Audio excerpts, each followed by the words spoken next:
Welcome and good evening. I'm Will Torrez. With me, partner since day one, Ron Rubio. We are live today on a Thursday night. Once again, a special edition, Ron. We've had quite a bit of these on a Thursday night, Friday night football at the Veterans Field in California, where the Holtville Vikings make the trip. This is their last game of the season, right, Ron? Well, 7-2 Vikings right now. They are the number 3 seed in Division 5. They're the number 57 ranked team in San Diego. We give you these rankings. Why? Because it's important. Right now, what's at stake tonight? And just before we jump into that, Will, it's last week where were we? El Centro, California. Southwest City Championship. City Championship. Boom, you come here a week later, the Axe game. Since 2001, I believe. Anyhow, the 12th annual Axe game, a pride game, a game that's been built up, and let's see what happens today. But as we said, the Holtville Vikings 7-2, very important game for the Vikings. Why? Because as I said earlier, they are the number 3 ranked team in Division 5, going against the Calipatria Hornets. Two teams going in different directions, but that's well to be understood because they're on the different schedule right now. Turner has turned this program around, which leads us to the Calipatria Hornets. Ron, you make a very good point when you start talking about the Holtville Vikings. Mm-hmm. Turner has turned the program around. Yes. Now, when Turner came in here, he set his mind to it, and then big COVID got in the way. But guess what? COVID got in everybody's way. And it just so happened that it was going to be, we called it, what did we call that? Turner time. Turner time. It was a little, Now, I'm not surprised one bit, though, Ron. He kept the momentum going. Coach, we will take a pause right now while we do the Pledge of Allegiance, and then VSN, Will Torres, Ron Rubio will be right back. Where's the flag at? Oh, I'm sorry.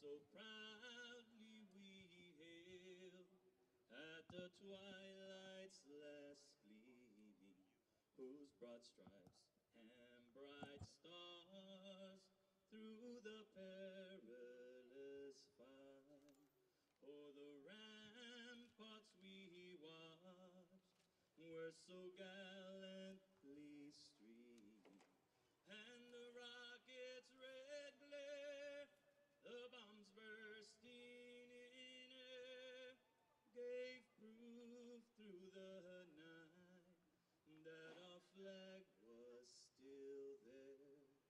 Oh, say does that star-spangled banner yet wave o'er the land of the free and the home of the brave.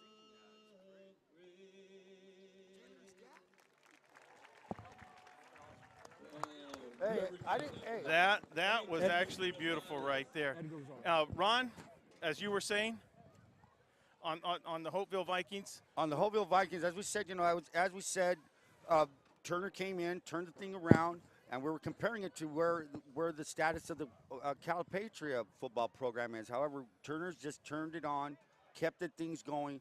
Like you said, COVID hit everybody, but just like the saying's been going on, COVID has affected everybody, but the good programs, the good coaches find a way to turn things around, and that's why they find themselves 7-2 right now and the number 3 ranked team in D5. So, Ron, let's talk a little bit about Coach Turner and the Holtville Vikings. Will you do me a favor and compare last year's team, which was that COVID year, to Turner's, this group he has right here? There's a little bit of difference. They got a little bit of a little chip on their shoulder, which is a good chip. I'm not saying it's a negative. I think it's a positive chip. Well, number one, last year in the COVID season, you had right now the film. After watching a couple of hours of film on Holtville this season, now they have running back by committee. Instead of putting all your eggs in one basket, now he's got the Iton kid running out there. They have several kids that are running the ball pretty well out there for them, and so that. The good coaches, you got Spencer, you got Peyton Iton, there's Mason, Dorian Mays that runs the ball. There's a couple of kids out there that he has to turn to. Now they competed against the big schools like Palo Verde, Imperial. There are only 2 losses. But guess what? That Imperial game could have been a win. Yeah. They started that game with the big kickoff return for a touchdown. And this is the thing. Imperial scored their first touchdown with like 2 minutes left before halftime. And that's the thing I've been saying all year long is keep track of how teams end the second quarter and how they start the third quarter. Those 3 minutes towards the end of the first half and the start of the second half, very important for a football team. And, say they eliminate that touchdown from Imperial, you're looking maybe at an 8-1 Holtville team. Well, you've made good reference when there's still those different phases. There's those 3 phases of football, Ron. And if you could explain to the audience, in your opinion, what you consider the 3 phases in football. Well, you want to get off to a quick start. You want to get off to a fast start. And then middle of the game, you want to accelerate. And the third part, final, is to finish strong. And not everybody can do that, Will, because it depends on your opponent. But also, you can do that if you control what you're doing on the field. And so that's a motto, man. Fast start, accelerate in the middle, and finish strong. Who does that? We'll find out tonight. Now we believe that Holtville was hitting that trend. Yeah. And then they traveled down Highway 78, an hour-and-a-half drive to Blythe at the Palo Verde High School. With us, the third man in the booth is Jalen. Yes, sir, Jalen.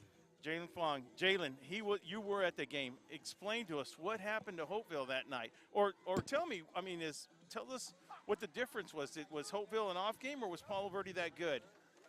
Going into that game, Palo Verde by far is one of the most underrated teams not playing in the Imperial Valley.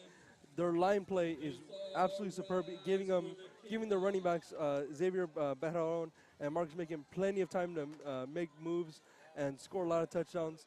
And also that atmosphere at Blythe, that's a community that gets behind their program. Right. They're having a spectacular year. You said Holtville's number 3 in D5. Palo Verde right now, if you look, everybody's chasing Palo Verde. Yes, sir. And now, when it comes to playoff time, it's going to be interesting for any team who has to go up there and play the Yellow Jackets. So we have a clear-cut winner in the division, and that's Palo Verde being the winner, regardless of the outcome of this game. Is that correct? Who's on the schedule for Palo Verde tomorrow night? Palo Verde will be on the road tomorrow to finish up their schedule against Mount Empire. Okay, and that might be it's a tricky game to play in Pine Valley. It's going to be in Pine Valley, so I don't think the weather's going to affect them that much. But still, it's going to be a key game because Mount Empire has kept a lot of games real close. Now, Jalen, tell us a little bit about Coach Self and Calipatria Hornets out here. Well, Coach Self is in his first year under the helm at the helm of the Hornets. And, talking to him earlier this week, it's all about, maintaining or building a foundation for this program. This is a team that has not won the Axe since 2016, and under first-year head coach Mike Swearingen. So Matt Self looks like he wants to try to reclaim the Axe in his first year as head coach. So, as we've done always before, Ron Rubio, we're going to get a play-by-play right now. The Holtville Vikings will be receiving. White hat for tonight is Gene Martin. So as we get ready to kick off, still, Ron, Holtville has to keep that momentum. That's one of the key things out here. They have to keep that momentum, especially going into the playoffs. They have to keep it going, and this is how you do it. What they did again, and it's a squib kick. And oh my, let's say the Hornets say they have it, and it's irrelevant, Ron. It did not go 10 yards. It did not go the 10 yards. So. Yeah, they did. They kicked from the 40. Did it pass it? Am I looking at? Yeah. If you're kicking out from the 40. Ron, catching us off guard. We've Great kick, and I wish I had the kid's number that did that, and I believe I'm going to give credit to the great onside kick. So now the offense will start. We were getting ready for the quarterback is number 3. That is Jacob Sendejas. And we're going to already have maybe delay of game. No, or that looks like it's going to be on the defensive side a little bit. Somebody in the neutral zone right there. And do we get the rest of these officials here because they look pretty familiar out there? They do look familiar. I know Gene Martin is the white hat. Will, can you get through that crew? And we have Sean McLaughlin in the back, Judge. You Got know, him. the thing is, it's such an awesome view up here.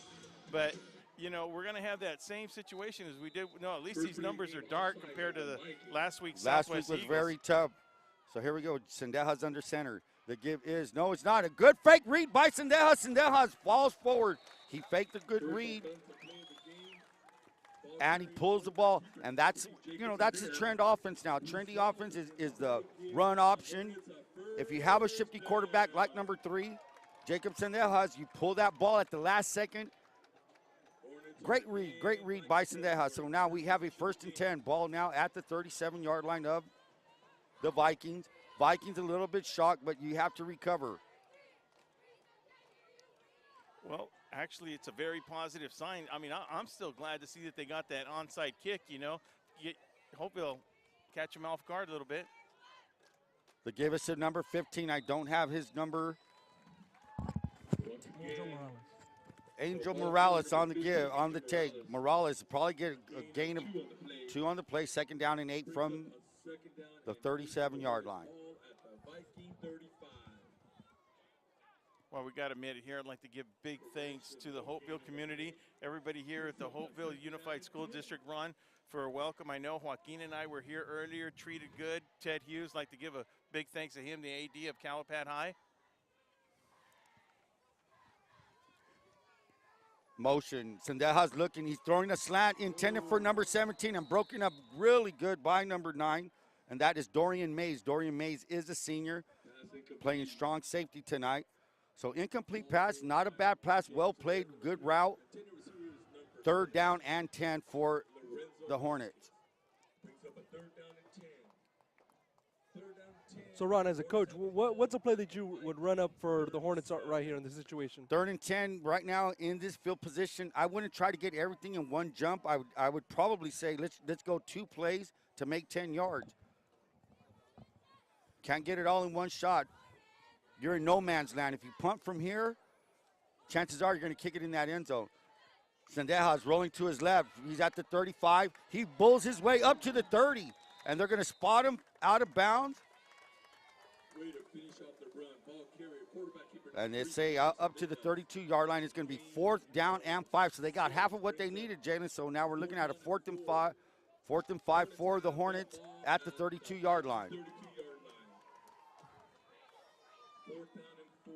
Looks like the Hornets are going to go for it. Hornet fans, make some noise.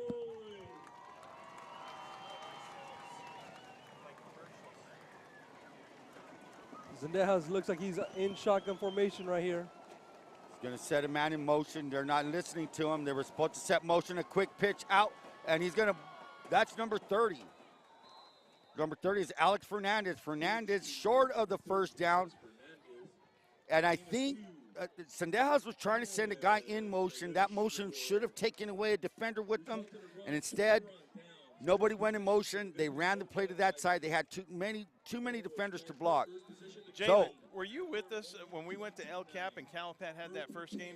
Were you at that game? I was not at the scrimmages, no. Okay, so Ron, after this play. Against Hoover. Yeah, against Hoover. So here we go. 1st and 10 for the Vikings. First possession of the ball. Hilfiger is number 22. As I said, he is a senior. Did not play in the COVID short season last year. Now he's back as a senior. Gain is up to the 30-yard line. 2nd down and 9 for the Vikings. And that's one of the things when you talk about COVID year, you talk about people and programs that it hurt, Ron. The whole Calipat football team, they didn't play a game. So you're talking a whole season loss right there. That was a tough call for Coach Self and everybody involved. Here's the pitch. Pitch out to number 6. That is Donovan Johnston. Johnston, a senior, probably gets enough for 2 yards. We're going to make that Make it a 1-yard gain, 3rd down and 8. So what I was getting at during that game against Hoover, I mean, big improvement. And, of course, you're supposed to get better. We're already 8-9 weeks later down the road. But it is good to see Calipat, because in that first game, I think they lost 3 fumbles just in the first half, Ron. So very inexperienced team, but it's good to see them bouncing back. We had the privilege to do them against Southwest a couple of weeks ago. Hilfiger, play action fast, looking for a receiver wide open and overshoots Roger Rolfe. Rolfe, pretty good sized target out there, hard to miss, a little bit too strong on that throw. 4th down and 8 for the Vikings now, who will be in pump formation. And you know what? That's been the problem for Holtville all year long. They've been moving the ball tremendously on 1st and 2nd down, but when it comes to 3rd down, when it comes time to move the chains, they've had drive stall, and then you can see in their 2 losses against Imperial and against Palo Verde, that 3rd down, they're not able to sustain drives, and that results in them punting the ball and giving their defense kind of on the back leg. So a bad snap is going to force the punter to run right, and he's going to be knocked out. So special teams again, a special team play comes in favor for the for the Calipatria Hornets. Anthony Rosales, strong safety, comes up on that bad snap. And I think he still had time to punt the ball. Do you think that was a bad snap, Ron? Or do you a little bit high, kind of threw him off, and the kid.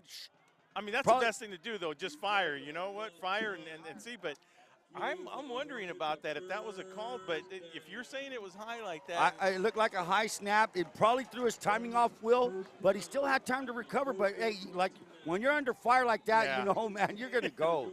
You're going to go. So the Hornets find themselves again with great field position at the 29-yard line. What can they do? Can they move the ball? And just, you know, Jalen, going back to Jalen's point on the 3rd down efficiency by the Vikings, true that. Because against the the Imperial game, had they sustained drives, Jalen, they could have taken more time off the clock. And like you said, you don't want to give your opponents more chances. So here we go, short on 1st down. Sendeja keeps it to the left. 0 gain on the play. We're looking at a 2nd down and 10. 8:55 to go, and Jalen, somebody's stirring the Hornets' nest up here. I like that. You know, it's finally great that VSN finally made the trip up past Rutherford to do a game here in Calipat. Oh, wow. Well, listen, we got the welcome mat coming here. I know that Ron and I, well, actually, as you know, we've been trying to do this for a couple of weeks. Just sometimes things don't always work out. We've been in connection with coaches and Ted Hughes, but it's a privilege being here, Jalen. Thank you. Sendeja's looking, trips to the right. He shoots the ball over, and maybe a little instant. Nice play by number 6. We were both waiting for that hanky to come out right there. So, but, you know, it's either great. Bang there. And I don't mind that so much. Not at all. You don't have to call that ticky-tacky. I don't mind it. It was close enough. It could have went both ways. I don't mind that. And coaches will say, just be consistent. If you're going to let that go right now, let it go the whole game. Throws out to the flats, complete to number 8. Is he going to spin out of the tackle? No, he does not. He's down. You know, Ron, that's a very good point that people need to realize. Need to be consistent. When you got people like Sean McLaughlin and Beacons out there, 2 veteran officials, they know what's going on. They're under the teachings of you're under the microscope. Advantage of situations like they have right now. There's 2 golden chances. I'm not saying golden, but they started the game, Jalen, off with a good onside kick recovery, bad snap punt. Got to cash in on these, Jalen. Jalen, you've talked to Sendejas. What's his feelings? I know they took last year off, but what's he been talking about going into this season right here? Well, you know, going into this football season, he's been kind of like the glue that's kept this program together. He's been the guy to get players involved from the school, get them in the weight room, get them invested in the program. And, you know, it just comes from strong community support. His brother, CJ, was a standout here. He played 3 years at Calipatria. Like I said, he was on the last team from Calipatria to win the Axe game. And so just the advice that he gave his brother earlier today, I was able to talk to CJ, and he just told his brother to not overthink the game. You know, a rivalry game is just like any other game. Throw the records out and just play your game. You know, and, you know, that was a run by number 21. That is Peyton Knighton. To give back to number 24, and that's a good run by Seth Knighton. So the Knighton brothers are in there. You got Peyton Knighton, who's a senior, and now to carry the torch next year will be Seth, who is a sophomore, Good run play up to the 45-yard. Out. Is he going to get loose? And we're going to get a couple of penalties on that, Will. Will, can you explain that penalty if you saw it? So what I saw from up here, not knowing what, there's 3 flags out there, but I'm going to assume that one for sure is a blind side hit.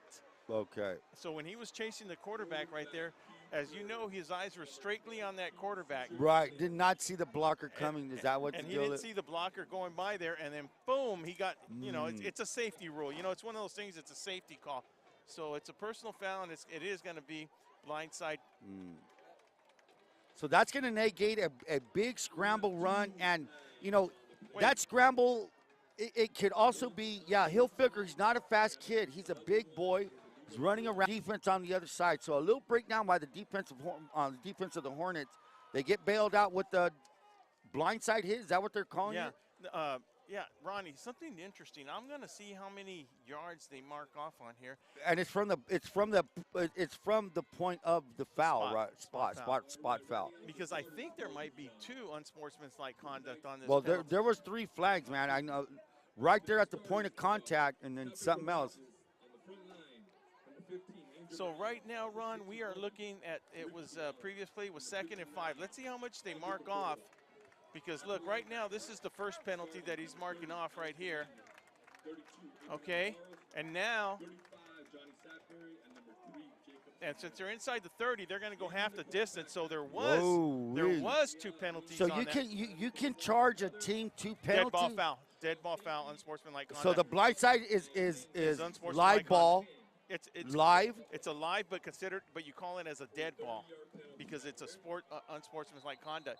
So what they did is they took the 15 yards, right? And then since they're inside the 30, and then you go half the distance on that. So there was 2 penalties on that. And the reason I say that is because Gene doesn't normally always do that twice. You know what I mean? So see, he's doing it again right now. So unsportsmanlike. Yeah, so he did it twice that first time. So yeah, there was actually 2 penalties. And if you notice, that 3rd flag came in, you know, a couple of seconds from the umpire, later. Yeah, it looked. So, second down, yes, what's hard to understand is the people in the stands sometimes. That's why I'm a big proponent of the white hats having a mic out in the field. That would be nice. So the give is to number 17 of the Vikings. We'll get his number on there.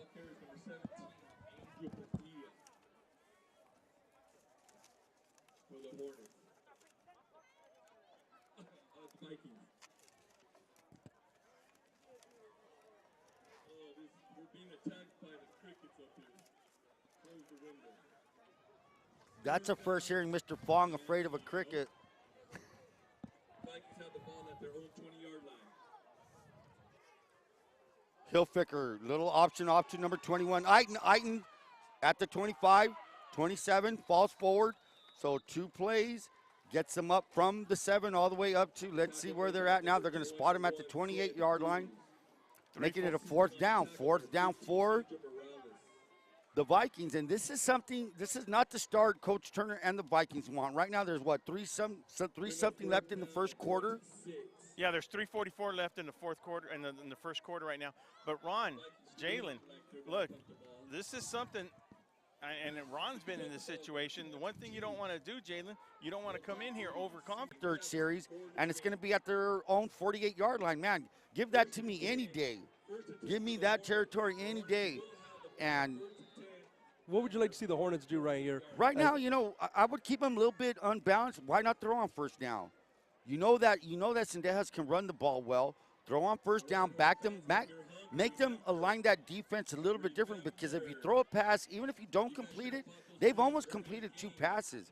So if they can keep trying, don't give up on the pass play, because if they just go one-dimensional, it's going to be a long night.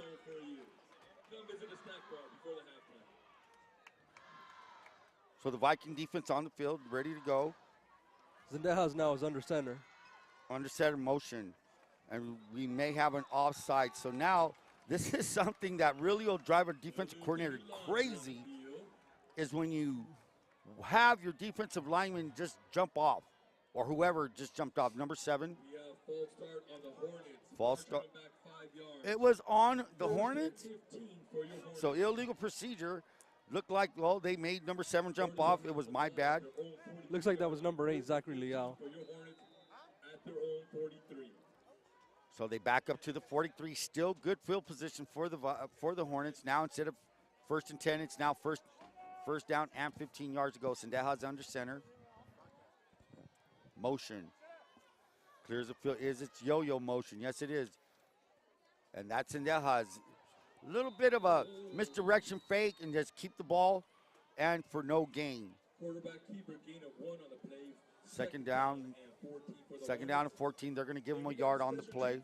I know Jalen sees this facility a lot, Ron, but I really like this whole facility. You got the big baseball. It's amazing. It's amazing, cool. isn't it? It's really nice. It's all lit up. You need to see. You see the baseball field to that 2 baseball fields. I'm not sure, one's softball, one's baseball, and on the back of maybe a practice field, you got your ag department over here to the right. So the field is running east to west. Yeah, because this rivalry has seen a lot of machinations with the stadium. Back when this first started in 2009, we had the old Veteran Stadium with the old wooden bleachers, and you would get split up when you would sit down. Wasn't it down that way, or was it here in this location? Yeah, it was right around where the baseball stadium is at now. Yeah. Now, with this new facility, Calpat built this back in 2014, so it's been there for a couple years now, and you know it's good to see that the community is out here utilizing it. Good. Yeah, it's nice. It's nice. Third down and 16 for the Hornets. This is just a great deal. The community of Calipatria, however they built this new stadium, is class. It's a class act. It's beautiful. You look, turn around behind, you have the Hornets gym. They have a new gymnasium, Erickson's Gymnasium. And the name of the field is still Veteran Stadium, right? So here we go, Sendejas, third down and 16, his shotgun formation. He's going to be blitzed, and he's brought down. That's number 10 coming in there hard and strong. That's Fermin Fermin. Velarde, a sophomore. Well, that's what Holtville needs to see, Ron, is that youth coming up there. You know, I don't know what they have in that freshman program. Ron, did Brawley JV play against Holtville this year? No, we did not have the opportunity to play, but I do believe the Brawley freshman played him, and it was like a 15. I'm not too sure. I know Holtville won, but they did play Brawley. Whoa! So they got good upcoming freshmen, a younger class coming up, huh? Yes, sir. Frost soft football team. So here we go. 47 seconds, Ron. 47 seconds, and it's a high snap. Can he get the punt off? And he does. Gets it off, semi-block. Can he get a Calipatria bounce? And it does. So it's going to bounce all the way up to the 43-yard line. Hey, they got something out of nothing out of it. It could have gone in reverse. However, the kick got the punt away by number 30, and that is Alex Fernandez. Fernandez, great job on that. Got the big rush. Offensively now for Holtville, you know, you've kind of had your drive stall out. You had the 2 big penalties in your previous drive. You know, what are they looking for to try to get momentum back on their side? Okay, right now, this is a very interesting point right here. Coach Turner is up on the booth. He's not on the sideline. So he's not getting the same feel, the same vibe that he may want, and letting the players know when he says something wants done, it better get done. This is an important drive for both teams right now. Here we go, and that's number 6 for the Vikings. 6 is weaving his way up. That is Johnston. And we got Donovan Johnston. Down around midfield. That was good enough for a first down, so could it be a hold?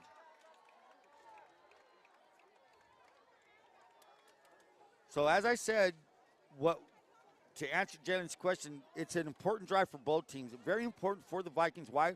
They've been stopped. They've had 2 series where penalties have negated big plays. Now, things are kind of changing on the first play of this series. Are they going to wave it off? No. Wait a minute. Yeah. You can have a chop block on defense? No, it's blocking below the waist. On defense. Yeah, that's why I'm kind of giggling at you, because those are the things that you're going to have an offensive player do, Ron. Right. Yeah, no, so we're seeing it on the defensive side. So there was that little huddle. Gene probably said, "You got what?" That's a signal for chop block, right? Blocking below the waist. Okay, so with the penalty and the good run, they added to the run, right, Will? Yeah, it's marked the same thing. The give is to number 24. That is Yeah, it was Seth Eichen with the good carry. Now the blocking is going. The blocking is running. So is that the end of the first quarter? So that will be the end of the first quarter. No, with 5.8 seconds to go, as soon as they set the chains, though, it'll start it. And I'm not too sure. Did somebody call a timeout? I think Mr. Gene Martin's just waiting for them to start the clock. There he goes. So with the end of the first quarter going down, VSN will be right back with some messages from our sponsors.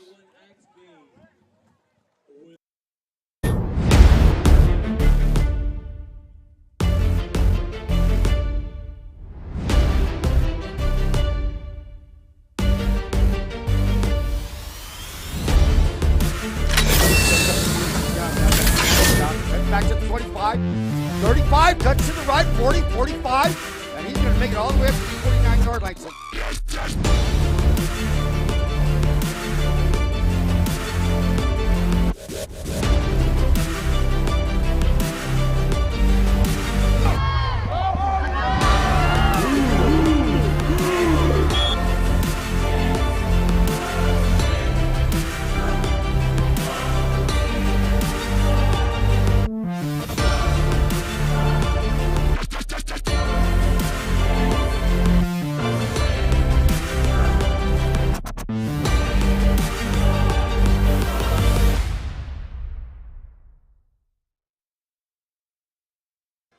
Welcome back, everyone. Will Torrez, my partner since day one, Ron Rubio, and our guest today, a VSN crew member.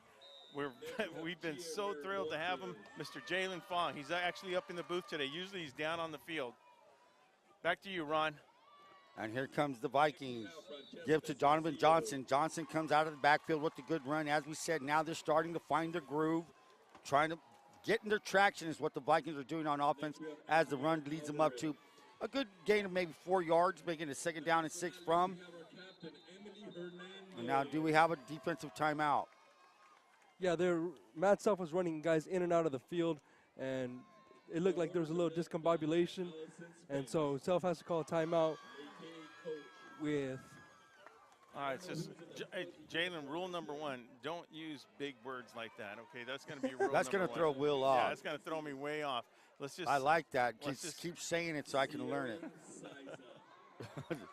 So we want to welcome everyone to, of course, a Thursday night special, VSN. We're thrilled to be here. We're actually thrilled to be. This is our first telecast, well, video cast that we've done from Veterans Field. Is that correct? Tell us a little bit about this field. How old is it, Jalen? How long has it been around? Well, like we said, the new facility, this new football field was built up in between 2013 and 2014. Before then, Veterans Field, the old Veterans Field, used to have old wooden bleachers right around where the new baseball park is at. Which would be east of the football field. And you would get splinters on your butt when you sit down. The old snack bar was just a brick shack, and it was just a lot of fun coming out here and catching games as a kid. I just remember, Ron, there being a lot of dust all the time out here. Right, Ron? I'm not going to go that far, but what my memories of the football field is sitting in the stands watching the fireworks. As a little kid, yeah, that's true. And I remember it would be sold out by the time we'd get here from Brawley. And when you did get a chance, wow, this is their football field. It was pretty cool then, even greater now. So here we go, 2nd down and 6 to give this to Eichen, 21. He's going to be gobbled up. Great play by the defense. Let's see, number 3's rolling off. That's Sendejas. It looks like maybe 21.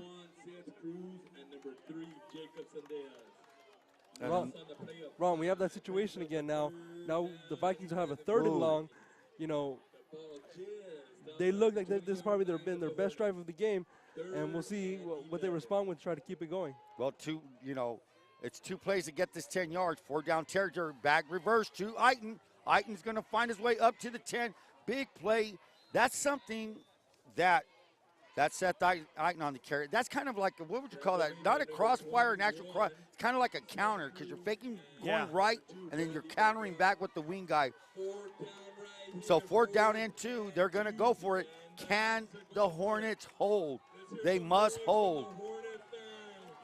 And they're trying to get the PA. The PA guys getting the crowd going, and they jump off sides.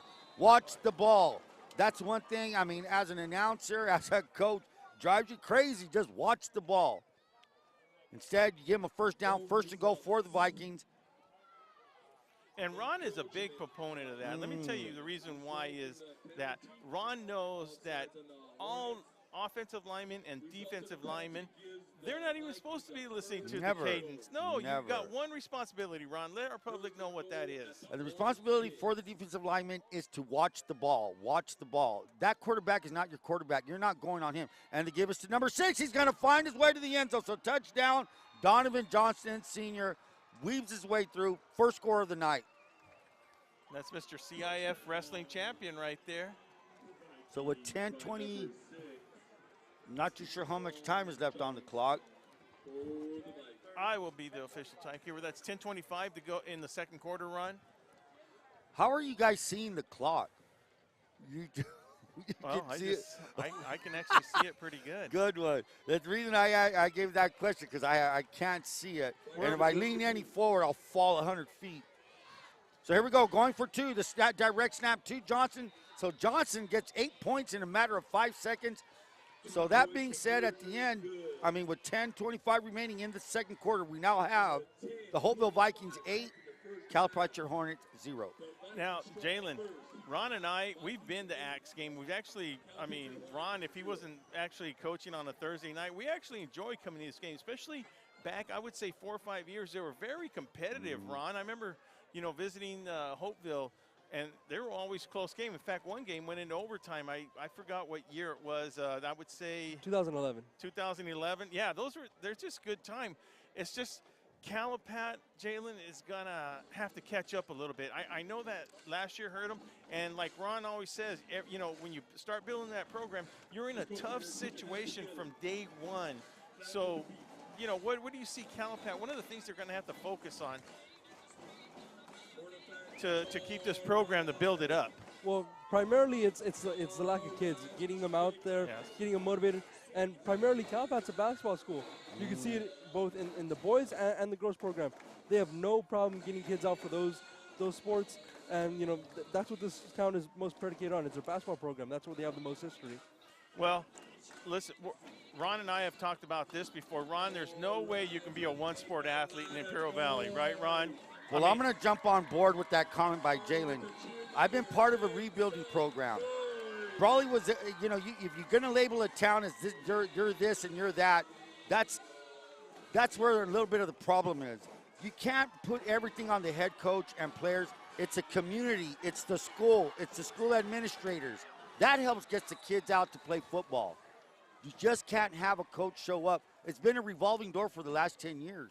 Yeah. So you have to start. You can't put it all on one guy. You can't wave a wand and fix everything. So like I said, coach, community, school administrator, the school itself, students, get that vibe going.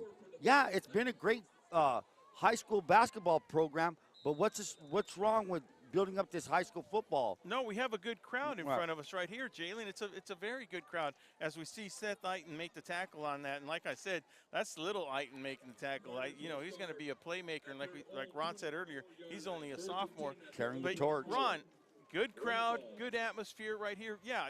You Jalen, can build on that, man. You can build on that momentum. So here we go. First down. And is it first down or second down?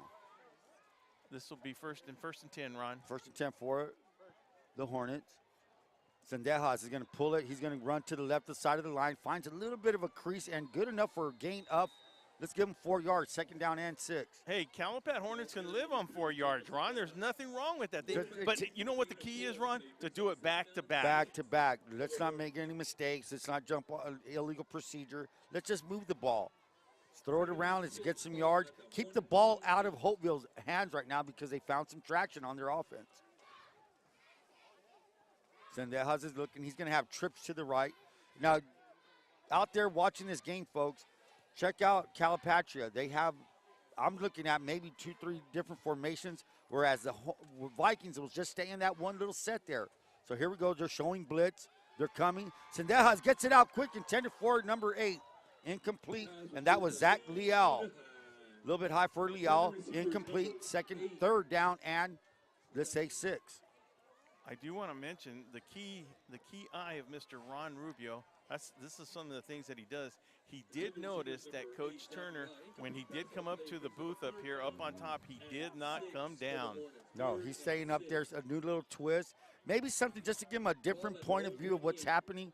But, you know, some coaches like doing that, and some, and if Coach Turner's calling the plays, he's got a great view up here to see what the defense is. Sandel has his rolling to his right. He's rushed. He's hit. Pressured by number 10 of the Vikings, and that's Fermin Velarde, the sophomore. Velarde, good pressure, forcing the Hornets to punt with the 4th down and 6. Ball is at the 27-yard line. Did he happen to mention that before pregame, Ron? He did. Oh, he did? It was not no, he did not. He did not tell me he was coming up here. Oh, because I was curious if he'd done it before or it was just a plan for this game. A pretty cool thing I did see talking to Coach Turner down there.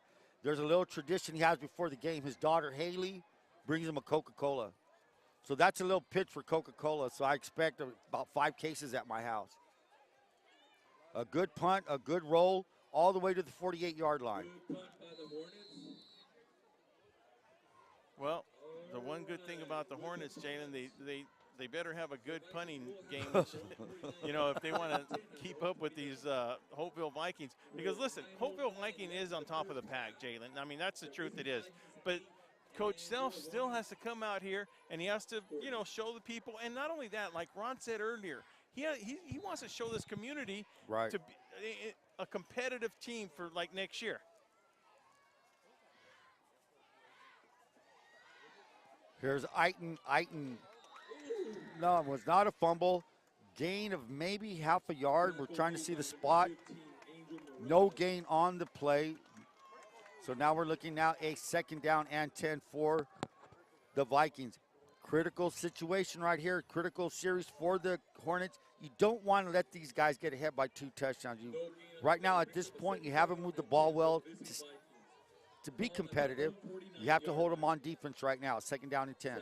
8:52 to go, Ron, in the 2nd quarter till half. You know, just like you said, Ron, you know, the Viking offense is starting to gain traction now. And, you know, going up 2 scores before halftime could be a backbreaker for the Hornets. A direct snap to Johnson. If that's number 6, that's Johnson. So that's a pretty cool play because you don't see it happen. When you're on defense, especially when you have your hand in the dirt, a defensive lineman, you're just looking directly.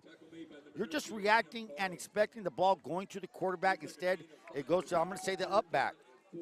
So a gain of a couple of yards, 3rd down and 4. The ball now is at the 46-yard line of the Hornets. So, again, Jalen, 4 down territory. You know what? I was going to ask you the same thing. You're at that fringe spot just beyond the 50-yard line. You know, depending on how far you get, maybe if you get a loss, you're putting this ball away and trying to pin him deep. Hilfiger. The give is to Eiton. Eiton's trying the right side. Eiton does find a place, and he's going to go fall forward for a 1st down. So they get the 1st down. It will be good enough for a 1st down. So now the ball is at the 41-yard line. A new set of downs for the Vikings. One of the other points that Ron made, Jalen, was Holtville is changing up. I don't know if they're changing up because I haven't seen them in a couple of weeks, but I do like the way they're switching up. They're playing around with their offense a little bit there, Ron. And it looks like they're going in the no huddle right now. Right now, I beg to disagree. I mean, they're just running that formation. They're running the same plays back and forth. I'm looking at right now, if I were out here, I said they've ran at least 4 plays. 4 same, just different. It's the same formation, but a different guy's carrying the ball. And I like that because one was that little crossfire, that inside handoff, counter. and then just a little while, 2 plays ago was a direct snap, and then they run like that, you know, that student body left almost where everybody's down blocking. Yeah, and then they're tight. Are they foot to foot? I can't actually see because they're right in front of us. We'll see when they give us to Johnson. Johnson, patient, man. Patient little run there, and he's going to break it. He's at the 20. He's at the 10. Can they catch him? No, they cannot. Touchdown, Johnston. So that was a really great beginning of the play because he just waited. He didn't hit the hole very hard. Bought a little time, and then boom. Hit it like he should.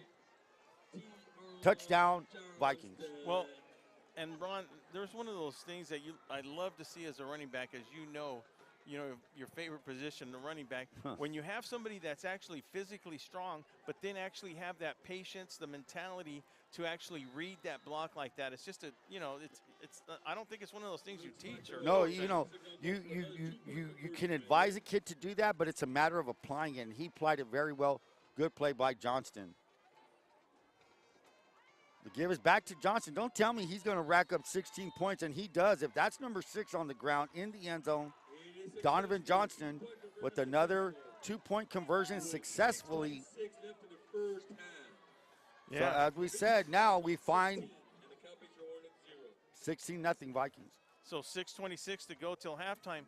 As we get ready for the kickoff for the Hornets to receive it, Jalen, there's been some changes here in the administration, and I believe our halftime guest is going to be one of them.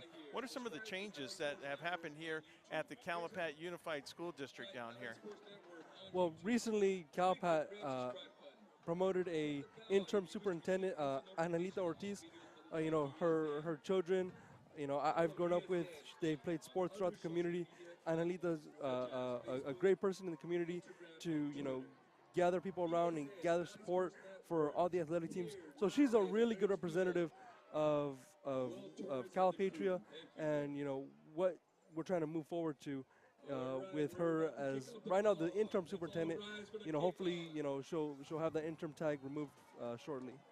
And also Joe Derma, we can't forget about Joe Derma. Right. He's the principal down here, and you know, he's helped us out, get everything situated now, you know, with the VSN setup and all. All right, here we go with Mr. Ron Rubio with the play-by-play. Knuckleball kick taken by number 30. That is Fernandez. Fernandez at the 20, 25. He finds his way up to the 30. Good return up to the 32-yard line.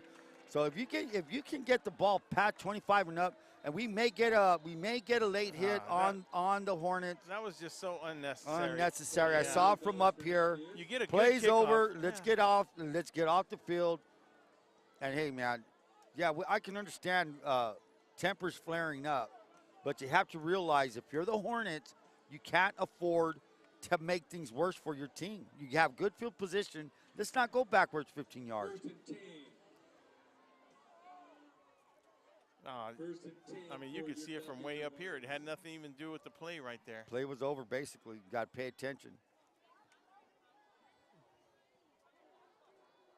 Could it be There's a discussion on both sides? There's a discussion going on, but it was kind of obvious, from, you know, from up here. Maybe I'm Sure wrong. was. Yeah. No, it was. I mean, you're looking at the guy on the ground, and then all of a sudden you see a shove. Let's see, personal foul, late hit. Yeah, it's Calipatria. Yeah, let's go. Let's get this game going. Let's go. You know, with the tempers flaring on the field, you know, I know that Calpat hasn't played in a couple years, but, you know, with this rivalry game being so lopsided, you know, in the 11 previous matchups, Holtville's won 9, Calpat's only won 2. You know, there's a lot of frustration for these kids who play in this game. Right. And, you know, they've seen their siblings, their family members play in this game. And, you know, when success is not going their way, it's very tough on some of these kids. Sure is. So, Ron, they're looking for Jason Turner. They don't know he's up here on top. And he got up here kind of sneaky in a way, you know, like, wow, who's this guy? Hey, I didn't recognize him with his glasses on the sidelines. He comes walking up here. He did have a nice haircut, though. I got to admit nice. I wonder where that came from. What salon is that? So, yeah, I don't know what's going on over there, but Ron, on one point there, so when we do see the head coach go upstairs, let's, you know, because it does happen. It doesn't happen often, but it does happen for whatever reason. So there has to be a spokesperson on, for example, on the Holtville side. And I'm sure there's a spokesperson over there. So, you know, he'll go over there and You know, the way he was talking to Matt Self right there, it kind of looks like they're contemplating, I don't know, maybe ejecting a player? No, I mean, I don't know what they're talking about, but with 6:20 to go at halftime, I don't think it's one of those penalties that justified kicking somebody out of the player. But then again, that does not mean that something else could have happened. You know, Ron and I only are assuming because we saw the end of the play, which was just an unnecessary call. Unnecessary play. Now, is the other I'm sorry, you're right. Unnecessary play. I didn't mean unnecessary call. That was incorrect. Yeah.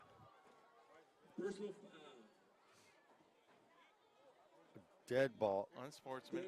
Unsportsmanlike. Oh, Whoa, Jalen was correct. a Holtville player was ejected. A Holtville I player did was see a helmet come off. I did see some extra action. So what do they do, man? They go 15 back and 15 forward? My Lord, it's going and going. Well, Ron, that's Now he's back. Well, let me tell you why, Okay, why let's hear that's that. different. So it's not 15 and 15. So they go half the distance on one, and then they go 15 on the other. And that foul is by who committed the foul first. But what's interesting, for what he got ejected for, now you got to remember, next week is CIF. So Exactly. if you're Now, ejected, who was the kid? Was that an important kid? I saw number 11 with his helmet off. now wait, Number 11 is Mason Toten. So we'll see when. Just on the Richter scale. we don't have to look too far. We can just peek over. And If it's Mason Toten, that's a big loss for the Vikings. I would have to say that's a big loss. We're not going to assume anything. So here we go. First and 10 for the Hornets. Sendejas kicks a man in motion. Yo-yo motion back and forth. Now, Hornets got to have to watch that motion there because when the kid goes back, he comes straight, you're cool. But when you go back and start heading upfield, that's an illegal procedure. Who's the call? So we have a penalty offsides on the Vikings. That looked like it was number 7 for Holtville. First down and 5. First and 5 for the Hornets. Ball's placed at the 37-yard line. Trips to the left. Motion again by the Hornets. He comes back. We call that yo-yo motion. Sendejas to the left. Sendejas cuts back to the 40. Sendejas falls forward. He's at the 40. Let's give him the 43-yard line. So a first down for the Hornets. So that's a first down. Now, can they string together, Will? A couple of first downs, keep the drive going, keep the ball out of their hands. they need something with 6:05. I mean, the clock's not an issue, so with 6:05, they do need something. And Ron, I am finding out that, last week Coach Turner was on a scissor lift at Holtville, so it's something, it's some kind of strategy, and whatever it is, it's he's using it to his advantage to be up on top. Sometimes it's that view's better. I personally, the view's better, but. Well, you know what? To each his own. Because Yeah. check it out. You're up here, especially at the vantage point right here. You can see what the defense is doing, and you can relay the plays that you want. Whereas on the sidelines, it's really the worst seat in the house. Oh no, It really is. Ron, I have to agree with that. When you're a coach, man, you just see half the field, half the side of the formation, half of what's going on. So, But hey, Ron, kudos to Coach Turner for taking that venture and running with it. As much as you're correct on that, even broadcasting a game is different than being in the middle when you're refereeing. Yes. Because the difference is, Ron, I believe the feel's different. Oh, it's very different. Yes, you can actually feel like the players, like the physicality that's actually going on up there. It doesn't, even being in the stands that are up here, this is a beautiful view, doesn't do it justice what the game is in between those hash marks out there. You get the sounds, you get the feel, the vibe, you feel the emotion of your players as well. Yes, exactly. You feel the emotion, what's going on, anything happening. So, hey, if it works for you, you keep going. Motion again by the Hornets. Sendejas tries the left side. Sendejas has a hole. He's at the 40. Can he get around? No, he's brought down by number 18 of the Hornets. Saving tackle. I don't have number 18's number on here. Gain of 26 yards for Sendejas But that's by far the biggest play for Calpat on offense tonight, right. Do you think that's going to spur them on and try to It bring can. the momentum? Look, you get a first down, you keep the balls out of their hand, you just try to score on this possession. 4:18 to go till halftime. 4:18, you have a fresh set of downs. What can you do? We'll have to find out. Like you said earlier in the game, Calpat went for the onside kick. If they score right here and don't leave a lot of time, they're going to get the ball right back to start the second half. Good point. So here we go. Sendejas set again. Don't have the number of the back with them. And what do we have? Timeout? Yeah, if we have a timeout. Timeout Hornets. So that leaves the Hornets with just one timeout, and Holtville still having their 3 timeouts. So how many timeouts does the Hornets have? They have one left after this. Yes, they have one left. That was a timeout called by the Hornets right now. And right now, I'd like to give thanks to some of our sponsors.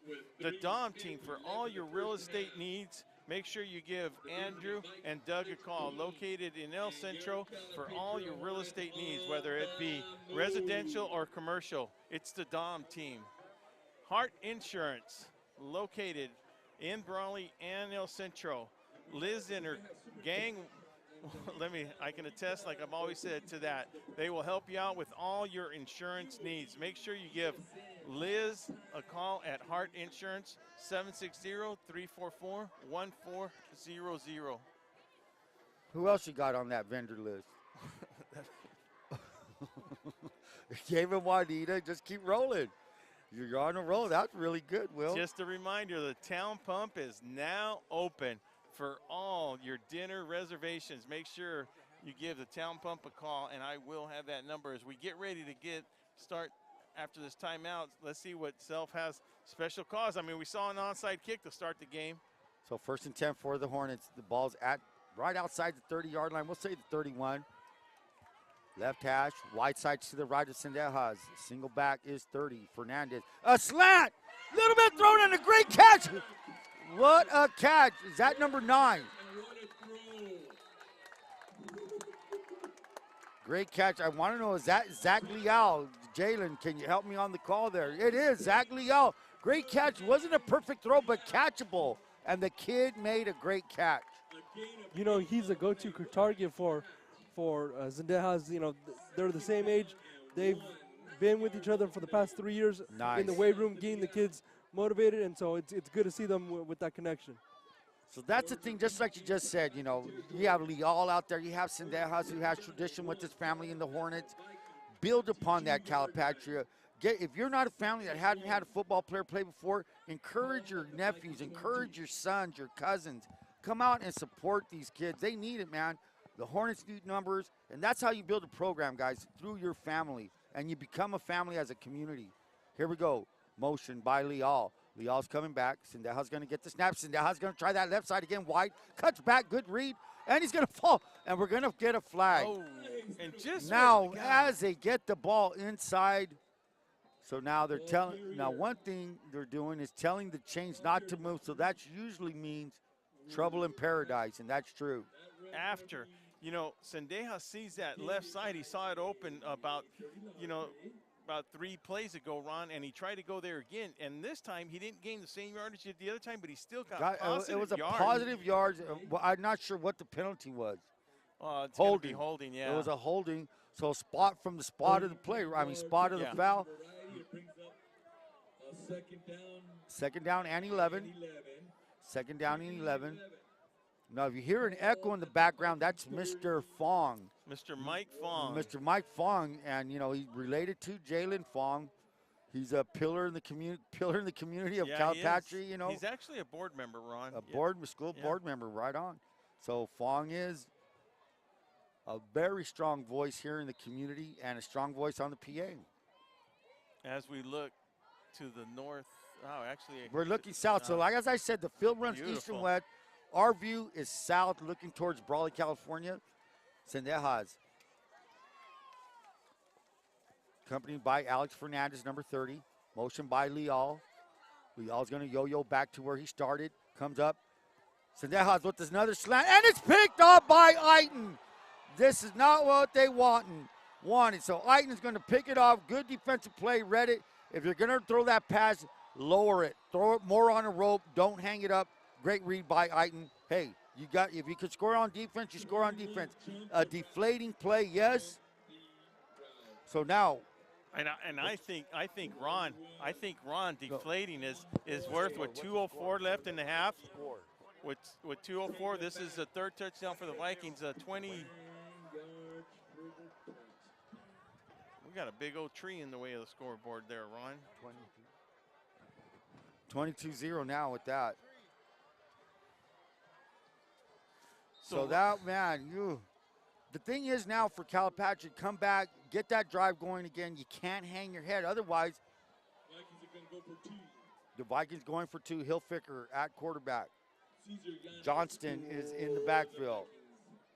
Motion out, Johnston. Little option to Johnston. Johnston cuts back. Johnston, does he make it? He does make it. So good effort The defense needs to string that out. Defense needs to contain a lot better than that. They see that motion coming. Hilfiger's a big boy. He's slow. You got to come up on him. Smart enough to get that pitch, Johnston. 2-point conversion, good. You mentioned deflating, and that's actually kind words because listen, you got three. Well, they actually got the ball with 6 minutes to go, Ron, and then they actually had decent field position. And they were getting some positive yards. Then what happened? And then you get a penalty. First of all, that penalty just kind of throws you off. So then you got Coach Sell feels he needs to call a timeout to settle him down or whatever he has to do. And then what do you know? Boom! You get a pick six on that. I mean, those are the kind of things that at this time of the year, Ron, have to be avoided. Well, I've said time and time again doing games, and even as a coach, a fan, the recipe for an upset, you have to eliminate those mental mistakes, the physical mistakes, the penalties, the turnovers. Good high kick. They're going to get that. Leal takes it at the 1. Leal at the 10, 15, 20, 25, cuts back 30, 35. Can he get to the corner? He tries to cut back at the 40, falls forward to the 42. Positive. I like that. No, we're seeing good things. We're seeing flashes of good things, Ron. That's one thing about this Holtville Crook. We're seeing the flashes more and more. They just got to they got to narrow down all their mistakes. And then get good plays back to back. String them out. Get them on. Be more consistent with that. I mean, it's not going to be impossible, but look, you have one timeout left. You have less than 2 minutes to go with 1:50 to go, and now you have 59 yards to go. Is it impossible? No. Is it going to be difficult? Yes. So here we go with 150 remaining. 152, I believe Will said. I cannot see the clock, but the story is this. Hornets just need to not let the Holtville Vikings touch the ball right now. So get a couple of first downs. If not, go for the throw, get a score. So do we have a timeout by the Vikings? And yes, they do. So now, you have your head coach up here. Yeah. Are you telling your coach, hey, call a timeout or what? Listen. Yeah, I mean, you're still running the show from definitely. I can guarantee you he's running the show. Right. Ron, I have a question. How would you handle the situation? He just threw a pick six right now. He just threw a pick six, Ron. Your quarterback comes to the sideline. What are some of the things you would tell your quarterback after that pick six?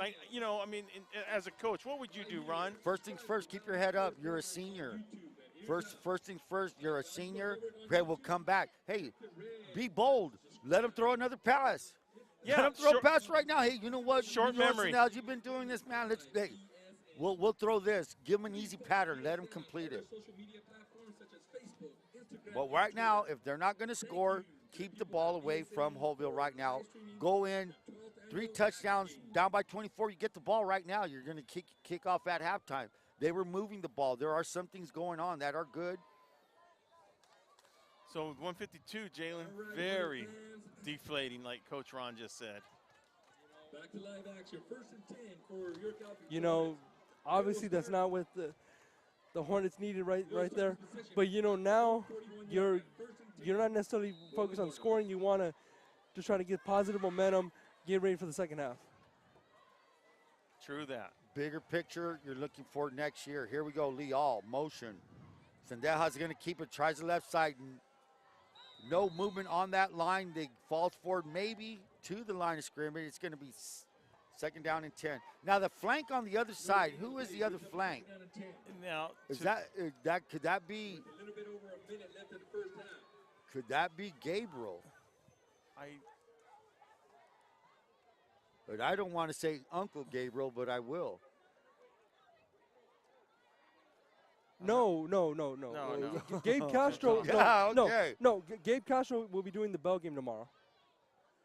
I don't know who that flank is over there on the other side. Look very familiar. I can't see that. Gabe Castro, second-year official? First-year. First-year official is doing the Bell game? Second year. Yes, sir. Well, I think first full year. I think he started in the spring season. Yeah, he did last year. And Gabe Castro just bringing up his name related to Jalen. And guess what? One of the best basketball referees the Valley has. Ball carrier, number 3. So we're looking at a 3rd down. Third down and let's say third and seven for the Hornets. The ball is at the 44-yard line. They're trying to get the... It looks like Matt Self just trying to wane this clock down to halftime. There's under 40 seconds left. Less than 30 seconds left to go. Self just threw in a signal.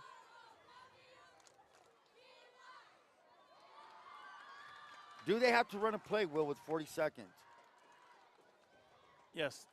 Well, they don't have to play, but with the clock running 14, it looks like they will. Quick hitter up the middle, and it looks like the Vikings, they're going to call another timeout if they have it to try to get that ball back.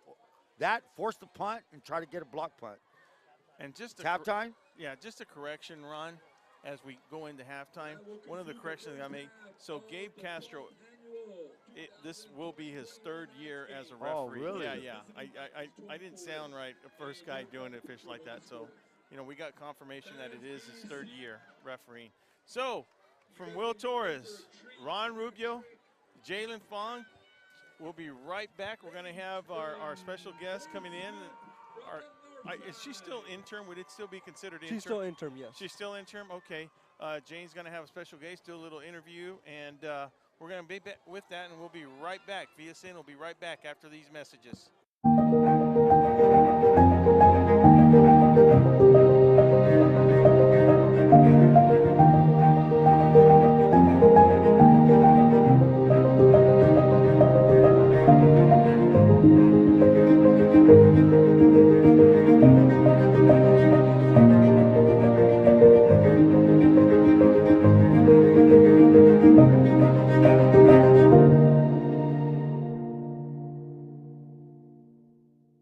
Dippy Duck wants to remind everyone to stay active, play safe, and be cool this summer. Even if you don't have access to a swimming pool, there are plenty of other ways to cool off without going near canals. To play it safe, please remember Dippy Duck's rules. Never swim in a canal, never play near canals, and never jump into a canal. If you see someone fall in, get help or call 911. If something drops in accidentally, let it go. Things can always be replaced, but your life can't. Just stay away, and you'll stay alive.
Whether you're looking to purchase or sell, your next home awaits. Give the Dom team a call. With over 50 years of experience and over 100 years in the Imperial Valley, Andy and Doug can help you find the right home at the right price fast. Visit us online at www.thedomteam.com and let Andrew and Doug find the perfect home for you. Call today, 760-337-8600.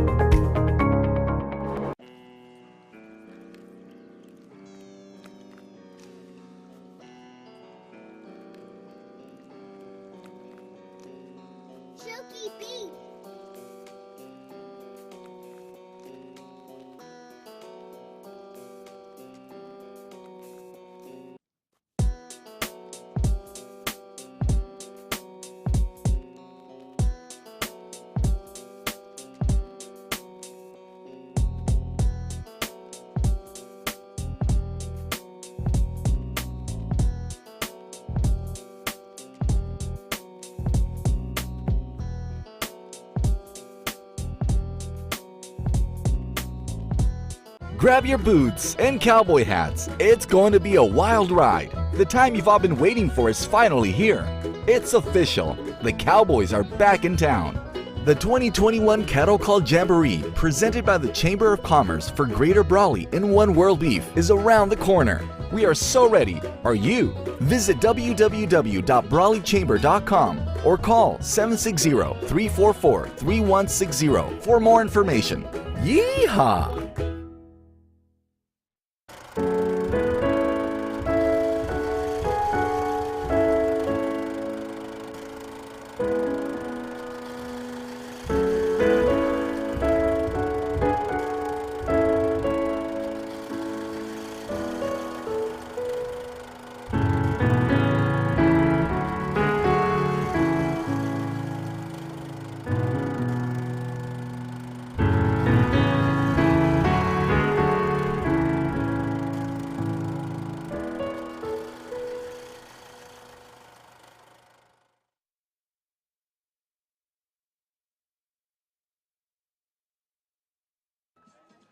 Welcome back, everybody. Halftime here at Veterans Field. The Holtville Vikings lead the Calipatria Hornets 24-0. With me now, we have our special halftime guest, new interim Calipatria Unified School District Superintendent Angelita Ortiz. Ms. Ortiz, thank you so much for taking the time to speak with us here at halftime. Hi, Mr. Fong. It's my pleasure. So, you've been here with this community for many years. Obviously, you know, our families go way back. You know, you've had your kids go through here and play sports here. You know, what's it like to, you know, after the short COVID-shortened season last year, what's it like to have a full, you know, academic year and seeing these kids play out here on this Thursday night? I think if you get the chance to see right now on the television screen, you're actually able to see Grace Smith School cheerleaders out on that field right now. So the excitement in the crowd really shows that having students in the classroom, students on the playing field, students out in the community is just a benefit for us all. So it's really exciting to see that happening right now. You know, give a little background on yourself. You know, I know you're from Calipatria, and you know, how long have you been working for the district? So I was actually born and raised in Calipatria. I'm a 1987 graduate from Calipatria High School. As long as alumni with your father, same graduating class, along also with Mr. Romero, the counselor at the high school. So I've had many years here in the district. I chose to go up north to pursue my education, spent 4 years at Stanford University up in Palo Alto, came back to Southern California to finish my degree in education and got a counseling degree at San Diego State main campus in San Diego, spent 3 years there, enjoying time living with my sister, and then came back home. Home's always been welcoming here and coming always back to give to my community. Active in the St. Patrick's Catholic Church, and now that we live in Brawley, I am involved with Sacred Heart. So like to be with the community, and also many years participating with the ag program, mostly through Calipatria 4-H, but again, supporting our Calipatria FFA program just as well. You know, just like you said, you've been involved with the community for many years. Obviously, you've grown up and seen, you know, both, you know, yourself, your family, your kids have gone through the school. You know, you've been assistant superintendent for many years. Just recently, you got your tagged move to interim superintendent. You know, what's that transition been like for you and for the district? So one of the benefits is that I have the experience in the projects and the curriculum, and I've always been able to have a key sense with the financial side of it. So the transition over to the superintendency has been a little bit easy, but however, it's still a lot of areas that I didn't have any opportunity to get exposed to, such as transportation and really the overall operations of a district. That I'm learning pretty quickly. And then, of course, I'm trying to balance the other programs that we have on site, because we currently did not replace my current position. So I get to do it a little bit of it all. So sort of feel like our smaller school district superintendents who do it all for their communities as well. Well, as you finish up or start up the school year and you go into another year, you know, what are some changes? What are some things that you would do differently if the interim tag was removed and you became full-time superintendent here at Calipatria? That's always a dream, right? So it depends on what the board likes to do. But definitely we want to look at trying to improve and utilize the funds we received. Maybe do a little bit of adding some facilities, updating facilities, and trying to ensure, again, as an athlete myself, 3 sports, I want to make sure that the money we've spent as a community on our facilities are maintained, and that we produce those teams that can be successful in competing throughout the county and then whatever league we end up in, right? Yeah, and just to end off on a personal note, just like you said, both myself and a couple of your daughters went to school together. They're always involved with sports. Correct. And so is a big part of your family. That's a big part of what you guys do. So what's it like for you? You've seen it as a parent, as an administrator. How vital it is for these student athletes to come out here and play in front of their family and friends.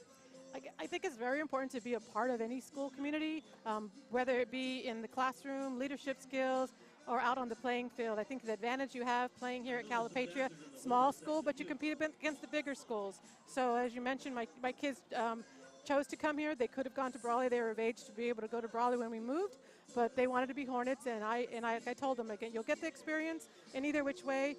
They were able to compete at this level, and they were able to compete at higher levels when they went away and did travel ball activities. But again, I think you gain a lot when you have to be a multi-sport athlete contributing to the success of your school and building all those teamwork opportunities with various students, and also celebrating the successes you have, small ones, big ones, and even reaching for those goals of championships. So I got to be part of championships teams. I know my children got to, and I'm hoping that we can produce and continue to produce teams that do that as well. Ms. Ortiz, it's always a pleasure to speak with you. It's always a unique experience saying to you. I'm going to go and hand it over to Will right now. Okay, thank you so much for your time. Oh, Mrs. Ortiz, so one of the things, a Stanford graduate, yes. It's really, I like it, especially, I'm a Valleyite here all my life, of course, but it's really good to see somebody go off to college and then come back down to the Valley and make a difference as you've done yourself. That's just something to be proud of. Correct. I think it's a great opportunity for people to take their experience and go out of the Valley and see whether out of the Valley is good for them or not. It wasn't for me. I didn't like the big cities. San Diego still to me is a big city, and it's not when you think about metropolis areas. But I'm at home here. This is where I want to be. I got lucky. I actually tell the story every now and then that my first job interviewing opportunity was with the Imperial Tigers, and they told me no. So there was an opening here in Calipat, and I interviewed and got the job here and stayed here ever since. So I definitely, again, home was where I was coming back to, and I've been here, and I really have no desire to go out of the Valley. I think that's something that I'm very proud of, is to be here, but always encourage others to explore the world outside of here, because then you'll learn to appreciate what you have and also where you can go. No, very good. That was a great interview, and it's, something for other kids to learn from, that it can happen, and you do have choices after you leave Calipat. So you were only one interview away from being a Tiger then, huh? Yes. Well, Ms. Ortiz, once again, thank you. Thank you, Jalen, for the interview. And I'd like to give a big thanks. I'd like to thank Ted Hughes, of course, yes.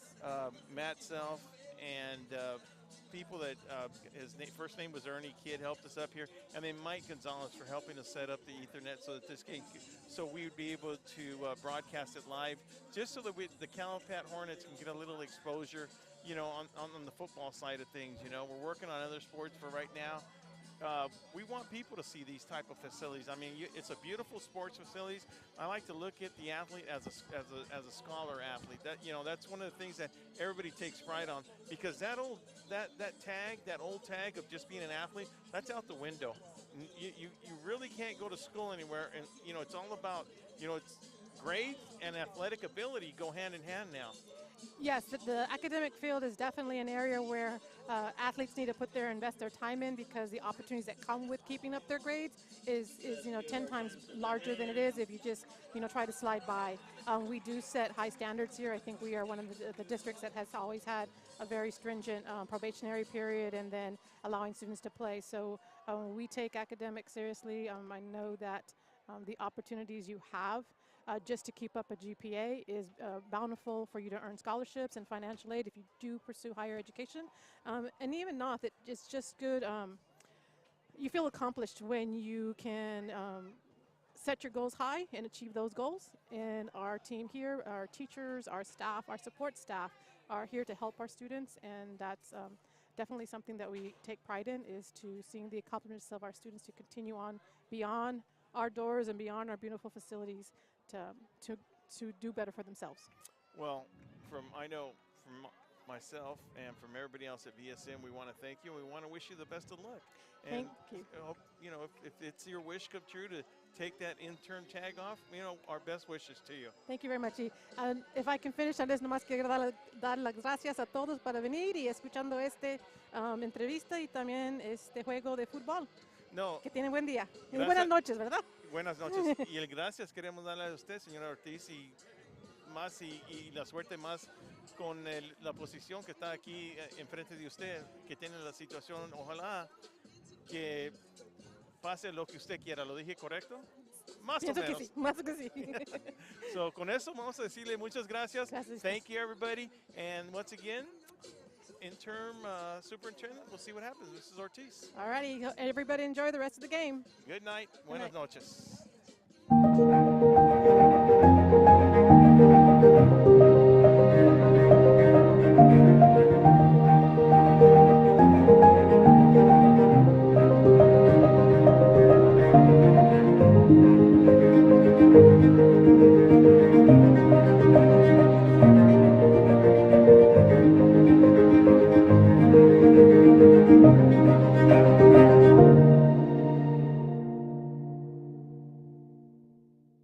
Whippy Duck wants to remind everyone to stay active, play safe, and be cool this summer. Even if you don't have access to a swimming pool, there are plenty of other ways to cool off without going near canals. To play it safe, please remember Dippy Duck's rules. Never swim in a canal, never play near canals, and never jump into a canal. If you see someone fall in, get help or call 911. If something drops in accidentally, let it go. Things can always be replaced, but your life can't. Just stay away, and you'll stay alive.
Welcome back, everyone, as we get ready for the kickoff with the Holtville Vikings leading with the Holtville Vikings leading the Calipatria Hornets with a score of 24-0. Jalen, what are your thoughts on the first half? You know, obviously the Hornets had golden opportunities to get the ball rolling. You know, obviously with the onside kick to start the game, and then the muff punt for Holtville. So they had a golden opportunity to get some points on the board, and it just wasn't meant to be. Now, going into the second half, you obviously want to say score, but the most important thing is just have positive momentum on offense and, you know, just get the morale up on the sidelines. And who knows, let's see if they can mount a comeback. Well, those are going to be some key factors, and they didn't get it done with 6 minutes to go in the first half. They didn't get it done. Let's see what the Calipat adjusted to at halftime, Ron. So D to receive for the Hornets will be number 30, Alex Fernandez. And I'm not sure if that's Leal. Leal might be. That is Leal. Leal slips and doesn't hit his foot. And so, you know, these are the tiny little things that'll make you want to pull your hair out of your head as a coach. Is what can you do? You didn't ask the kid to slip. He slipped trying to field the ball. I think it hit his leg, so it was a live ball and recovered by the Hornets, and now they're at the 5-yard line. So not the ideal position, 95 yards away. You could still, doesn't matter where you start, it's where you finish. So here we go, 1st and 10 at the 5-yard line for the Hornets.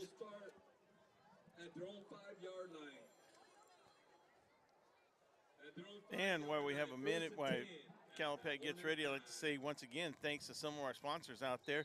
Burgers and Beer, for your best burgers in town, make sure you stop by on Imperial Avenue there, located in El Centro. Johnny's Burrito, a staple in our community, located in Brawley, Imperial, and El Centro. So here we go. Hornets first possession of the second half. They're at the 5-yard line. Quick give to the fullback. That looked like Fernandez, number 30, going nowhere, up the middle. Tackle by number, let's see who's getting up on that. Could that be Velarde, number 10, the sophomore linebacker?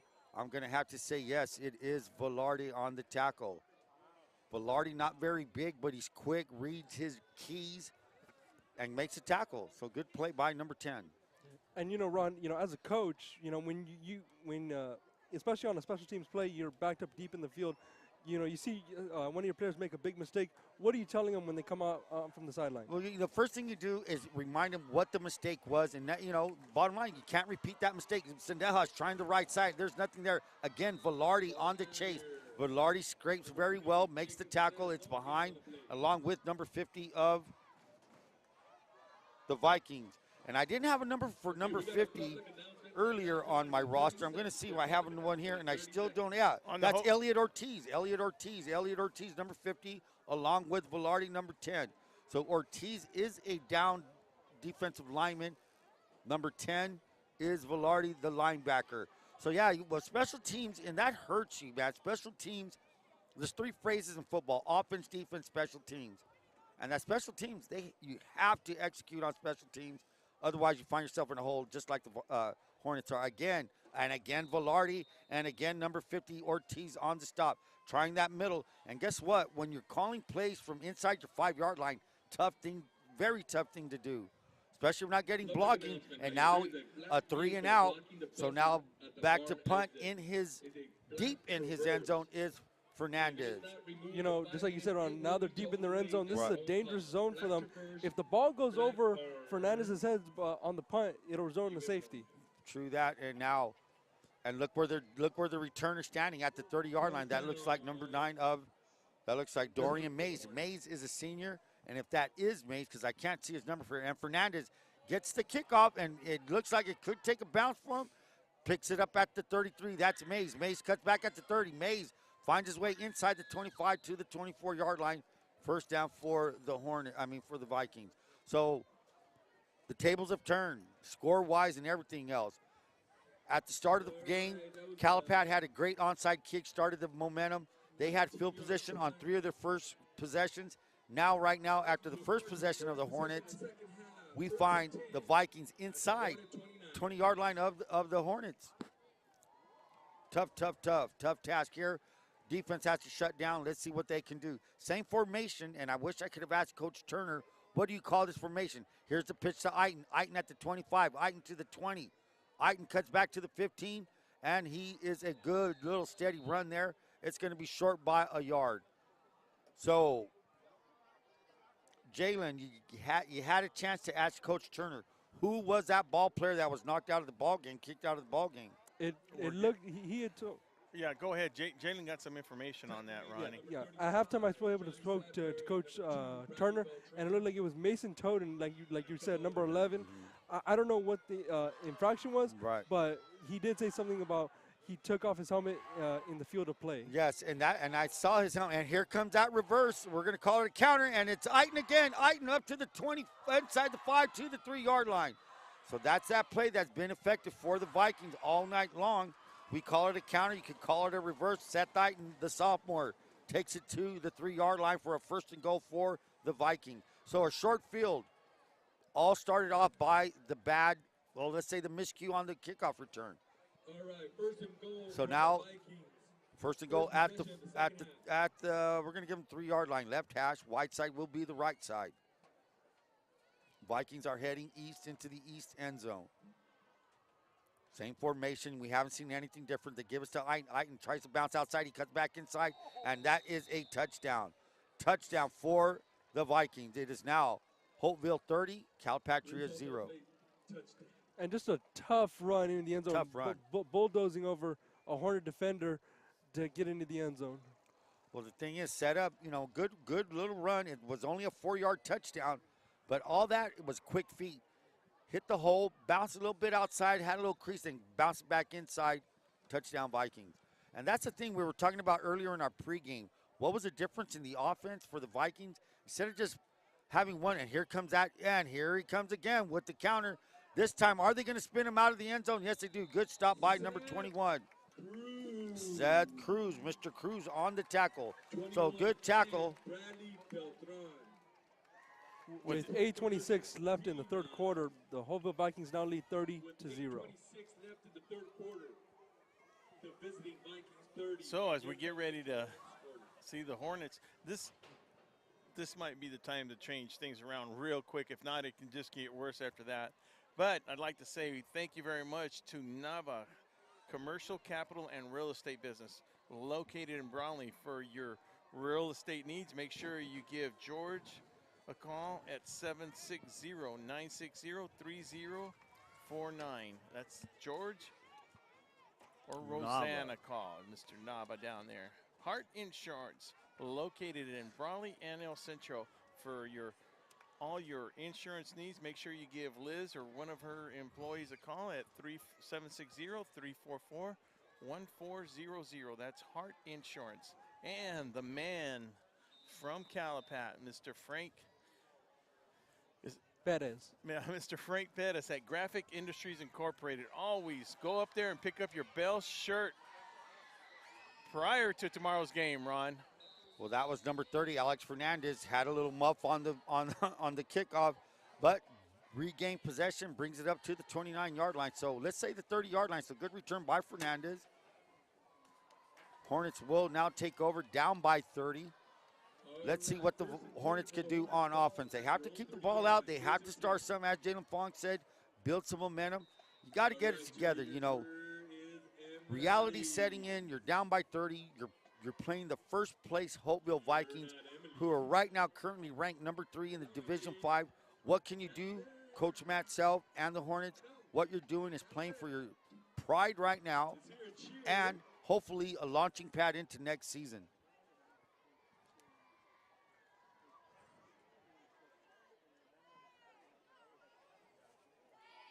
And Ronnie, one of the things I noticed, Calipat has to pick up that tempo. You got to feel. You can't be mentally affecting you. You know what I mean? You know what I'm talking about, Ron. I'm going to tell you something right now. Number one, you don't walk out of that huddle. Yeah, that's what I'm trying to get at. Right, Ron. We've been there.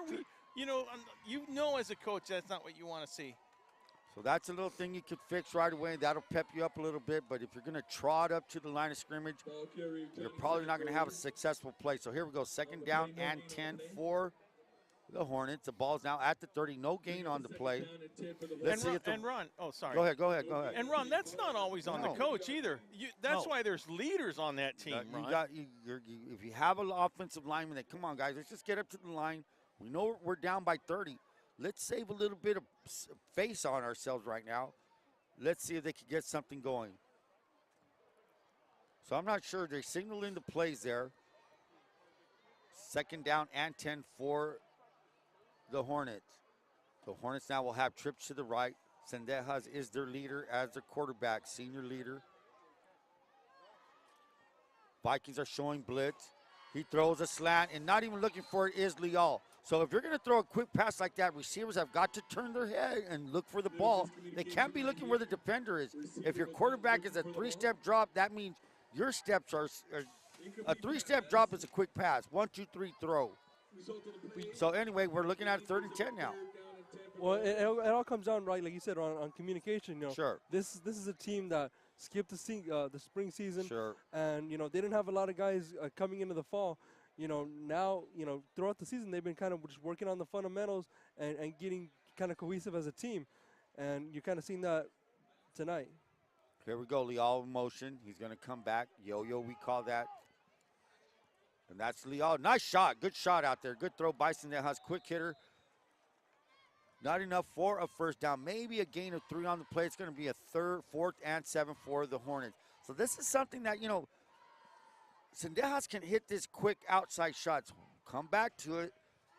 Maybe open up that running game a little bit. So after their 2nd possession, another 3 and out for the Hornets. They'll be punting from their 21-yard line, and that is Fernandez, number 30. You know, one thing I've been noticing from the Holtville defense is that, you know, they are tackling at the point of contact. Sure. They're not letting the Hornets get extra yardage after the catch, and, you know, that's what's stalling most of these drives. So that was a very good point, Jalen. And now with the good pump by Fernandez, it's going to changes the field position quite a bit, but still very good field position for the Vikings as they'll take over at the 32-yard line. First and 10 for the Vikings, the ball at their own 33-yard line. 33-yard line for the Vikings. They will take over.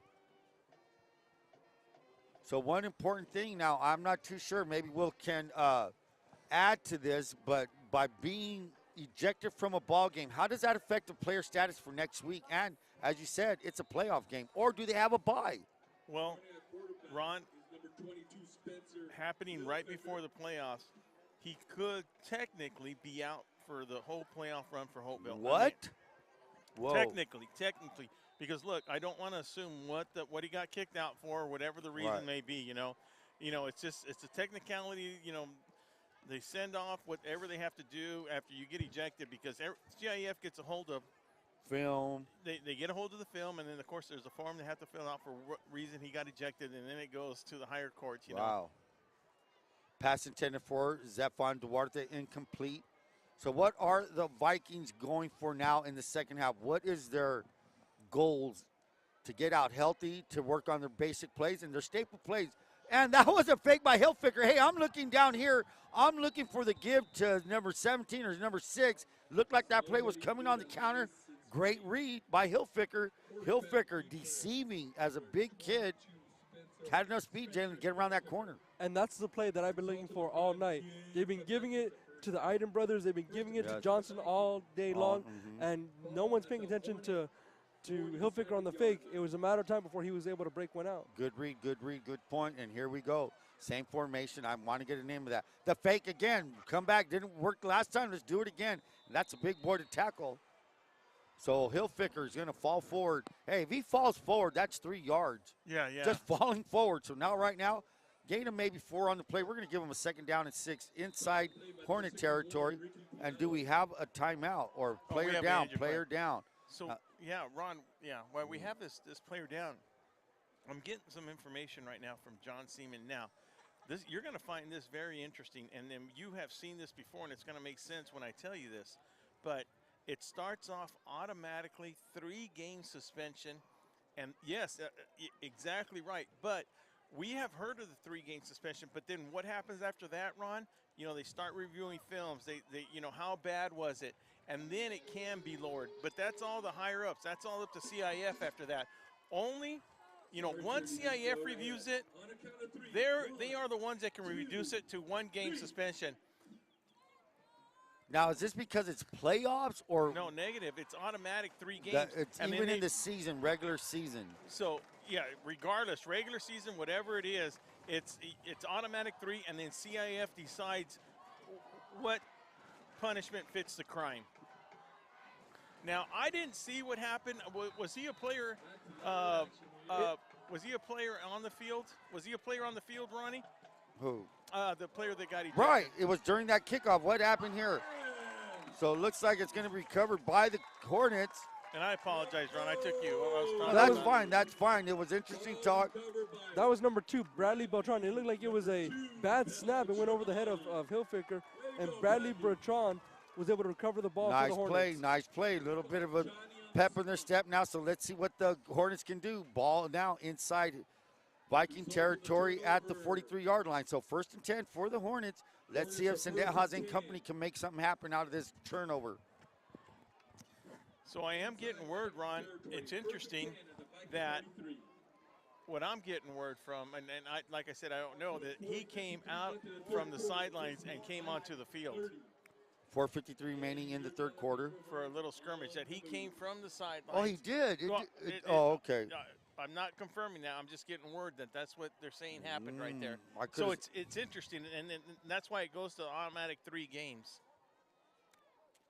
I can understand that. So here we go. Sendejas looking. Sendejas throws. A little bit overthrown, intended for number 5 of. Well, like you said earlier, what is Turner going to do coming into the second half, Yes. guys? He said, what are the goals? I'll tell you what, one of the goals is do not get ejected. Do not do those Right. mistakes. I can guarantee you that's probably a goal in every game because, look, if it starts off 3 games, now he has to focus on something that he doesn't want to do. And, I mean, what if this guy goes 2 ways? What if any player goes 2 ways? Number 11, he does. He's a tight end. He lines up on the outside, and he also plays defense. So I'm not too sure. No, I can tell you one thing. Turner is not happy about that. Mason Toten is a senior, so not a good development. That's something that the Vikings will have to deal with during the week, during the practice week, finding a replacement. And did we get a – and there's Sendejas again, trying the left side. Sendejas does find a little bit of success on that left side. He has tonight. That's a good maybe gain of 5 yards, making it a – let's give him a gain of 6. Third down and 4 for the Hornets. Yeah, with 4:30 to go left in the third quarter here, Ron. Brings up a 3rd down and 5 for the Hornets. We're going to give them 5. They're making it a 3rd down and 5.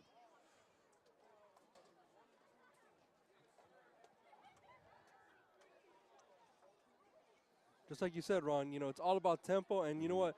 Calpat, just like they've done all season long, they're walking, they're getting the play very deliberately, and they're just going business as usual. Right, and then so this is the thing now. You're 3rd and 5. Obviously, it's 4-down territory. Get something positive out of this, and if you don't make it, of course, it's going to be 4th and short for a 1st down.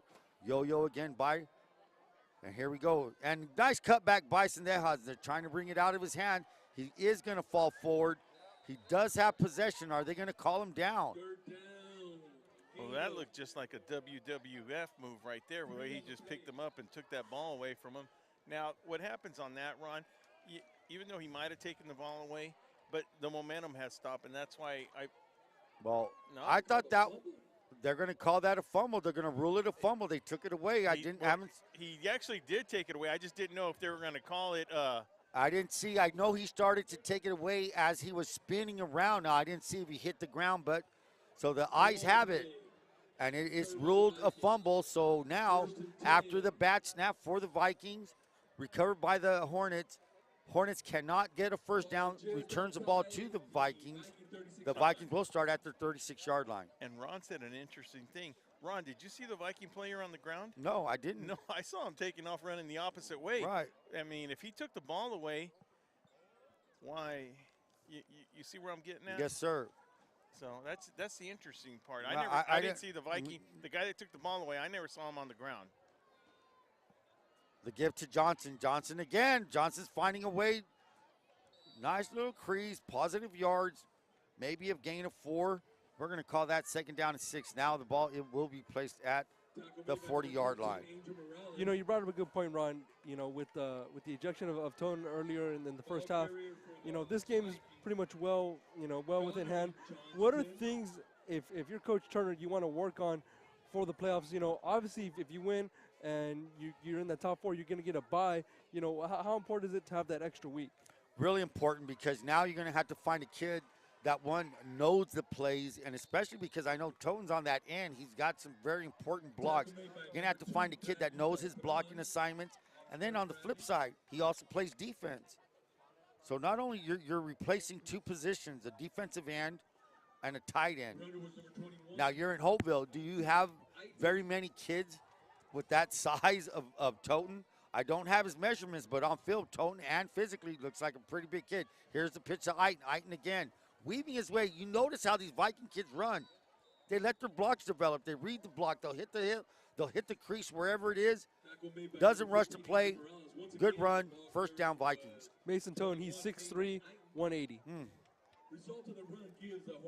Sounds like a power forward on a high school basketball team. 6'3", 180. I think he is. I bet. Athletic kid. 1st down for the Vikings. Ball's placed at the 48-yard line. I love this formation. They stick to it. They motion out Johnson. Here's the option pitch at the 45. Cuts back. Tries to find some time at the 40. Got to admire, hey, it's only an 8-yard run, but it's a great 8-yard run. Just getting what you can, not rushing it, not running by your blocks, setting up the defenders behind your blockers. Good run by Johnston. And you could see the difference in the offense that both Holtville and Calipat run. Yes. Calipat, they're running right into the line and just trying to get as many as you can.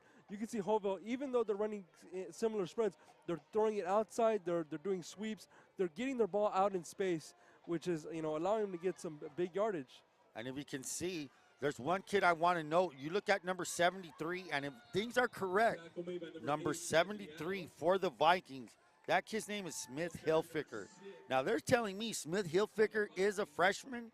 So here we go again with each school adding, a freshman kid that can play at the varsity level, unbelievable. So that number 73, is it related to 22? I would say so. Same formation. And here comes that counter to 24 Eiton. I love that play. Here it comes back. You're not looking for a big home run. You're just looking for some yards, and they're going to get about maybe 5 yards on that play. Every play is positive yardage. Their linemen are active. They're moving. They're not just going forward. They kind of what do we call that? Scoop block. They'll also pull. So this offense is predicated on good line play. They're getting it tonight. Hey, Ron, I want to make a point right now. I think that was just a great call by this officiating crew. I'll tell you why. I was able to see the replay on that, and it was 24 that took the ball away for the Holtville Vikings. Of course, number 24, Seth Eiton, took the ball away, Ronnie, and did go on the ground. They did mark him down, and then they gave the ball to Holtville. So right there, Johnny on the spot. That refereeing crew, great job by the umpire in the white hat on that. Again, folks, where we're sitting at, it's just like a fan in the stands. I mean, where we're at, sometimes we don't have very good view. But the guys that are on the refs on the field, they're right there, Will. Yeah, they have the eyes on it, man. Yeah. And so we don't like to assume things, but they usually catch it, and that's a credit to the consistency of the Ivy Refereeing Association. So is that going to end the third quarter? Yes. So as I peek over, that does end the third quarter. So from Will Torrez, Jalen Fong, Ron Rubio, we'll be right back after these messages from VSN sponsors. Whether you're looking to purchase or sell, your next home awaits. Give the Dom team a call. With over 50 years of experience and over 100 years in the Imperial Valley, Andy and Doug can help you find the right home at the right price fast. Visit us online at www.thedomteam.com and let Andrew and Doug find the perfect home for you. Call today, 760-337-8600.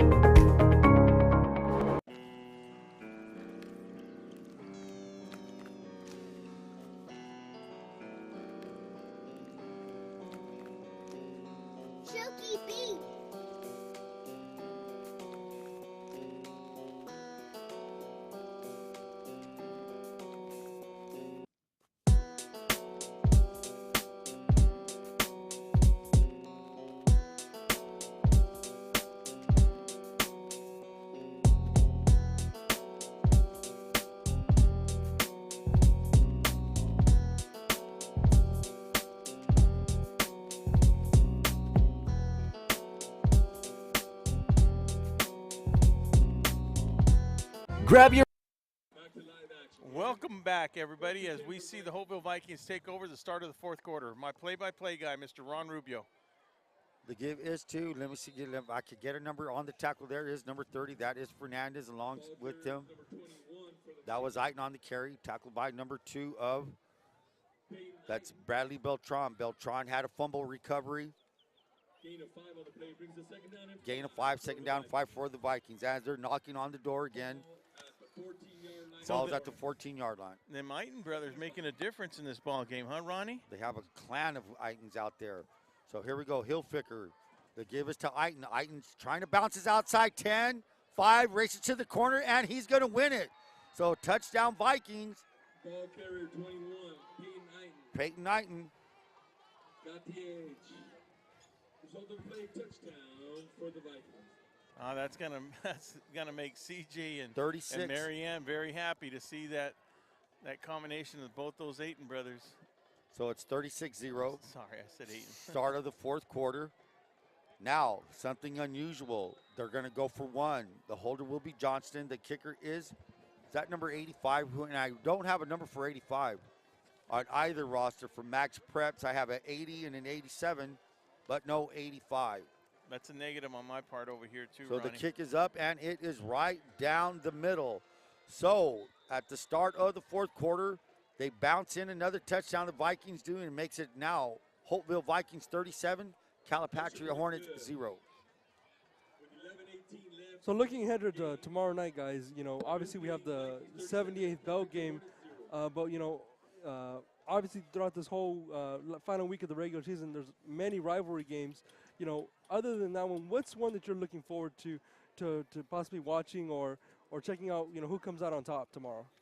So, Coach, see you later. Hey, that's Coach Turner taking the field down there. So we wish him the best of luck after this in CIF, man. Really appreciate everything he's done for helped out VSN and everything. Your question being, which game am I looking forward to tomorrow night? Is that what you're asking? Jalen. Now, come on. I mean, I said- let me ask I you. said Let me jump in here. I said Please, Ron. other than the bell game. Oh, I'm sorry. Other than the bell game? Well, to be other, well, there is going to be you got Vic Carrillo and John Moreno, which is going to be the Battle of the Border. And now they created this trophy. It's a momentum piece that's really going to be a big difference. And to add a little bit something to that, it's also going to come with a special surprise on that. And I'll get more on that after this. A nice kick, a line drive kick. Here comes number 9 with the cut back to the 40. Good run back for, and that is Anthony Rosales. Rosales, what a good return that was. Line drive kick. Looked like it was going to go right through him. However, good fielding by number 9, Rosales. Hey, he gets the ball up to the 40-yard line. Let's go Hornets as they start their drive. So the Battle of the Border is going to have a special surprise. Obviously, I cannot give that away, but VSN will be a little bit more involved after tomorrow night's game. It will be announced yesterday. John Moreno and Vic Carrillo will be calling on the call. That'll also be on our live broadcast at VSN, as well, of course, the bell game. And so as part of the triple header, being tonight Thursday, we're able to do that, to actually, and we like doing the Axe game. Ron and I, we kind of look forward to this towards the end of the, that was one of the games that we always. That was circled on our calendar and thought, it'd be something good to do. Now, the Vincent Memorial Calexico game, that's been going on for X amount of years. That's a good question right there.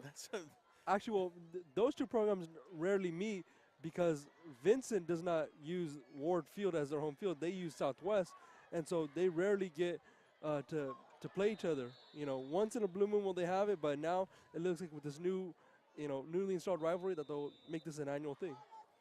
Well, it is going to be an annual thing, so one of the things that John Moreno was happy with, they didn't have a rivalry game at the end of the season, Ron, and to say that they have the helmet, the Romero helmet, which Imperial and Southwest have, and then of course you got your traditional bell game, and then you also had the Axe game, which is another one. Now, Calexico and Vincent Memorial have created their own rivalry now, and they're calling it the Battle of the Border. I like that. Yeah, I actually, it makes a lot of sense. There's a lot of effort put into it.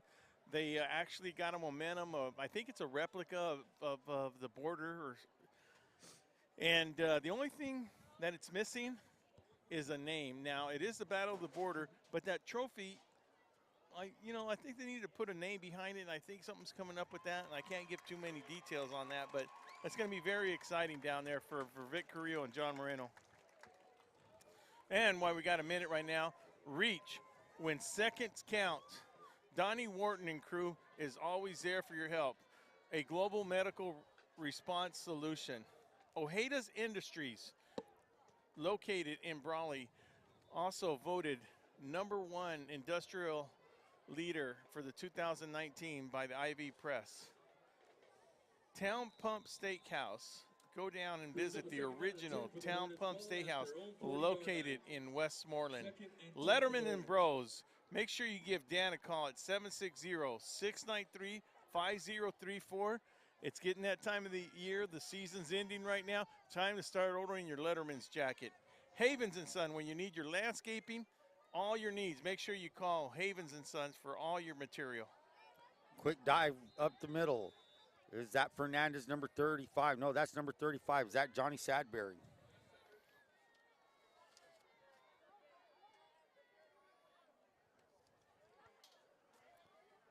Third down and 4 for the Hornets. Ball is at the 46-yard line. Third and 4 for the Hornets. Ball at their own 46-yard line. That was John Sadberry, number 35. Sendejas under center. Diamond formation in the back. The give is to Sadberry. Sadberry trying to bull his way forward. Does gain enough from about 2 yards on the play. And that's going to set up a 4th down and 1 for the Hornets. Are they going to go for it?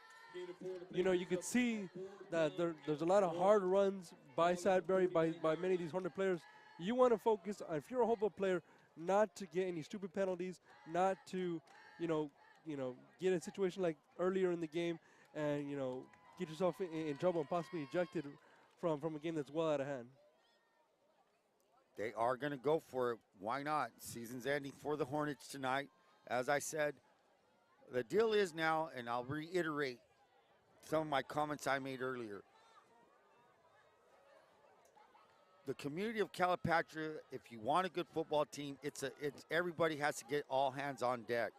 As I said, it takes not only the coaching staff, the players, but you have to have help from the community, your school administrators. Believe in them. Give these kids some hope. And, you'll find out through that, once you start getting that encouragement from outside of the program, you're walking down the street, you go into a restaurant, hey, you see somebody at the market, hey, good game, boys. You don't know what that does to a young man. No, that's true. The pride of wearing a uniform for your town, you're representing it, man. No, and I share those same sentiments as you do. And look, we're looking at a team in Holtville Vikings that have done that under the Turner. Oh, there's a fumble on the play. And that was an option play there. Fumbled. It was a pitch. Sendejas trying to pitch outside. Continue, Will. No, I was going to say Coach Turner has done that. That's a prime example we're witnessing out here on the field. We see, what we see, Ron, and you and I have seen it off camera, and when we've been talking to Coach Turner, he's got that connection. Jalen, when we've had you've interviewed, Jason Turner. He's just one of those people down to earth. But the thing is that he has that chemistry with the kids. Right. Where Ron will tell you, it's not always just coaching. It's having that communication. Ron, can you go a little bit depth in that when I'm talking about that chemistry that a coach needs with the player? Well, the thing is, the term is, how to press a kid's button. That's the kind of the knack that Turner has. And good coaches do. You know what button you can push on a kid to get him to do something, because, football is not an easy sport to succeed in. It's just not on the practice field that you have to get better. There's nowadays, there's year-round training. You got to get in the weight room. You have to learn how to motivate kids to do that, And then there's outside factors. I was just talking to coaches, before the game. He said he lost a kid a couple of weeks ago because the kid had to get a job. So he had a kid, those are the things that small communities run into. And not only small community, look what's happening at Southwest. Yeah. A Southwest High. John Haynes, good coach. Yes. Needs numbers, So where do you start? So, every situation is different. But if you have the right man at the helm, good things can happen. But like I said, man, there's that saying, it takes a village, and it does. Jalen, I was asking you about this earlier, and I was actually talking after this play. I'll explain a little bit more in depth. Johnston now at quarterback. They flip roles. They had Hilfiger at halfback, and Johnston a little bit quicker. So this is a little wrinkle, and maybe Johnston is the backup quarterback. You never know. Yeah, so a lot quicker off that snap. Gained 6 yards on the play. 2nd down and 4. Ron, I was going to tell Jalen right now, I think one of the things that it starts with is that youth program, and we've seen a decline in that too, Ron. That's happening all through the valley. Jalen Calipat used to have at least 2 teams all the time. I mean, they're down to 0 right now. I think for the community programs, a lot of people have left and moved on to El Centro, Imperial, Brawley. We had a coach here at Calpat who took over the men's job or the boys' job over at Brawley. So, it's really tough for the community to get people to stay here. So, that's where you start digging, going to the alumni, get kids that played for Calipat High, That's key right there. You know, alumni. That's the key word right you know, there. It's going to take. It's not necessarily an alumni, but it does help, Ron. It does help. And it doesn't have to be the head coach. No, but it doesn't. It's just right. somebody, you call them ambassadors. Yeah. You're an ambassador to your community and to your team. Hey, I was just like you. I was born and raised here. I this and that. So here it is, Johnson to give to Eiton. Eiton bounces his way to, let's say, the 20-yard line. It's going to be not enough for a first down, that's for sure. So it's second down. Second down and 2. So that's the story with the Calipatria Hornets right now. They're the season's going to end. They're going to end up at 2-8. And the thing is, where you're at right now, you got to be looking up, and hopefully things start getting better. As I say, do not lose faith. You have a good young coach down there in Matt Self. And here is number 17 on the reverse, 17 all the way up to maybe the 5-yard line. So that was Zephan Duarte. With five minutes to go, and I think we have a running clock right now. Do we? Yeah. The score, Ronnie, is right now 37 to 0 with less than 5 minutes to go. There's that connection too. When you mentioned Matt Self, you got that connection. You got Coach Haynes was everybody's head coach down there in Mayville. Rookie was his assistant coach, and Matt played for him down there. So Matt was there, Rookie was there, and now here's a cutback by Eiton. Eiton is going to fall forward, and they're going to give him a touchdown. So now the score will be 43 Holtville, Calipatria 0. So, but yeah, it starts right after this game, Jalen. Exactly. I mean, Ron will be the first one to tell you.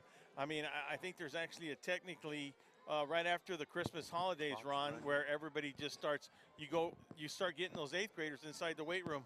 That's right. Jalen made a point, earlier, and says, Calipatria is for sure historically great basketball school, but it wasn't too long ago where they had a kid named here, Cedric Thompson, right? Yeah. Cedric. Where did Cedric go? We actually saw him Minnesota last week, Gopher. Went to the Miami Dolphins. Yeah. So those are the kind of things you got to, hey, man, we had a kid here, went to a 4-year university. He made it to the NFL. Those are little tiny things that you have to use, dig it up. Well, Self was over here. Self was over here, and David Shaw started over here. Right. So it's not that it can't happen. Exactly. It's just, hey, look, nobody wants. Very few times you're going to walk into a program that's already inherited and you didn't put in your time in it. It's already, those jobs are already taken. You got to build your own program, sure. Create your own personality, create your own things, and then good things will happen after that, Jalen. You know that, Jalen. And you know what? That's the problem with Calipatria, just the high level of turnover, not only through the players but through the coaches. I mean, Self is probably going to be he's the 3rd head coach for this program in the last 4 years. Right, that's a lot. Yeah. That's a lot to ask for. So, not an ideal situation to come through. And as we're looking down at Coach South, talking to Rick Rubio. Rick Rubio's a coach at Brawley High. And so this is the networking that goes on in the Valley. Everybody's coach. Matt is a graduate from Brawley High, so he played for a program that the culture's there. So trying to do a little bit of something, and let's just hope that things do turn around. Here we go. Is that Leal? Leal to the 20. Leal cuts to the 25. He is at the 30. He's at the 30. He's at the 40. So there are some things that are fixable. There are some things that can happen. But like I said earlier, there's not a magic wand. There's no magic potion that's going to make everything nice and dandy around here. It's going to take a lot of hard work, and sacrifice. And that's what happens. That's part of life, And look, we're not telling people anything new. That's just exactly, it's not anything new. This is the cards that Matt Self was dealt. And he decided, look, I'll take those cards and I'll deal with them. I'll deal with them, and then let's work on this together. Because we've talked to him. All of us have. Yes, Jalen and Ron, everybody here has talked to him. And he's positive, and he wants to build this program. Does he need help? Yeah, yes, he does. It's going to come down with a small community. You cannot start this foundation with the community. It's going to start with the kids, getting them motivated, getting them into the weight room, getting them wanting to play. There's a lot of kids out here, a lot of good athletes here in Calipatria who don't play football. That's right. And Sendeja's looking, intended for Sadberry, knocked down by Johnston. So the good to see the Hornets not giving up. See if they can get a score in. Is the clock running? No clock running. They say the clock is not. 3:06, three and counting. It's running. It's supposed to run automatically after 35. So now as we're going to wind down this ball game, the season is going to wind down for the Hornets, but it doesn't wind down for the Vikings. So the Vikings will be getting a bye next week. The Vikings. So yes, with 2:37 to go, Ron, that clock is ticking. Oh, I just gotta. Holtville's got to be really careful. I don't like seeing that little extra activity because. Who'd you pick?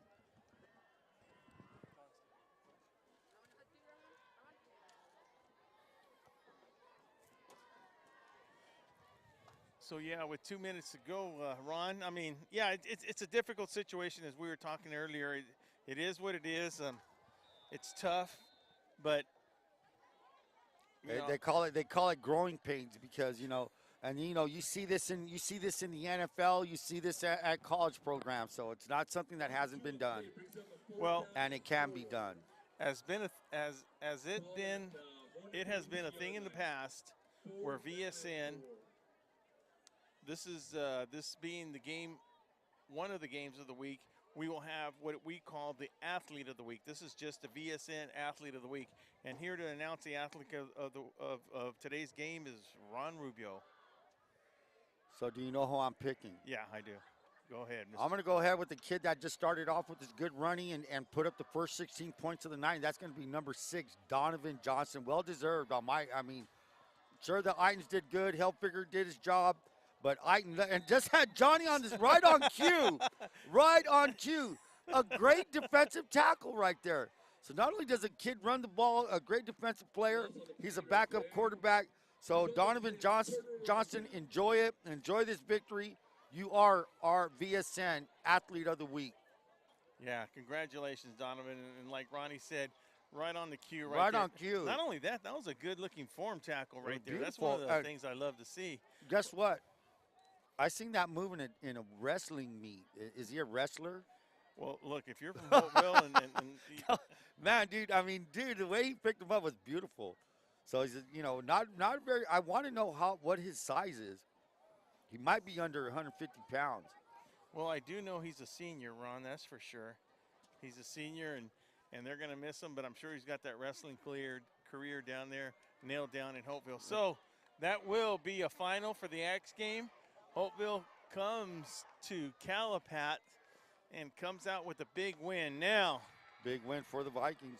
Coach Turner everybody will be, come Saturday, everybody's going to be looking at those CIF positions. Matchups, the matchups, right. What's going on, who gets a bye, who doesn't.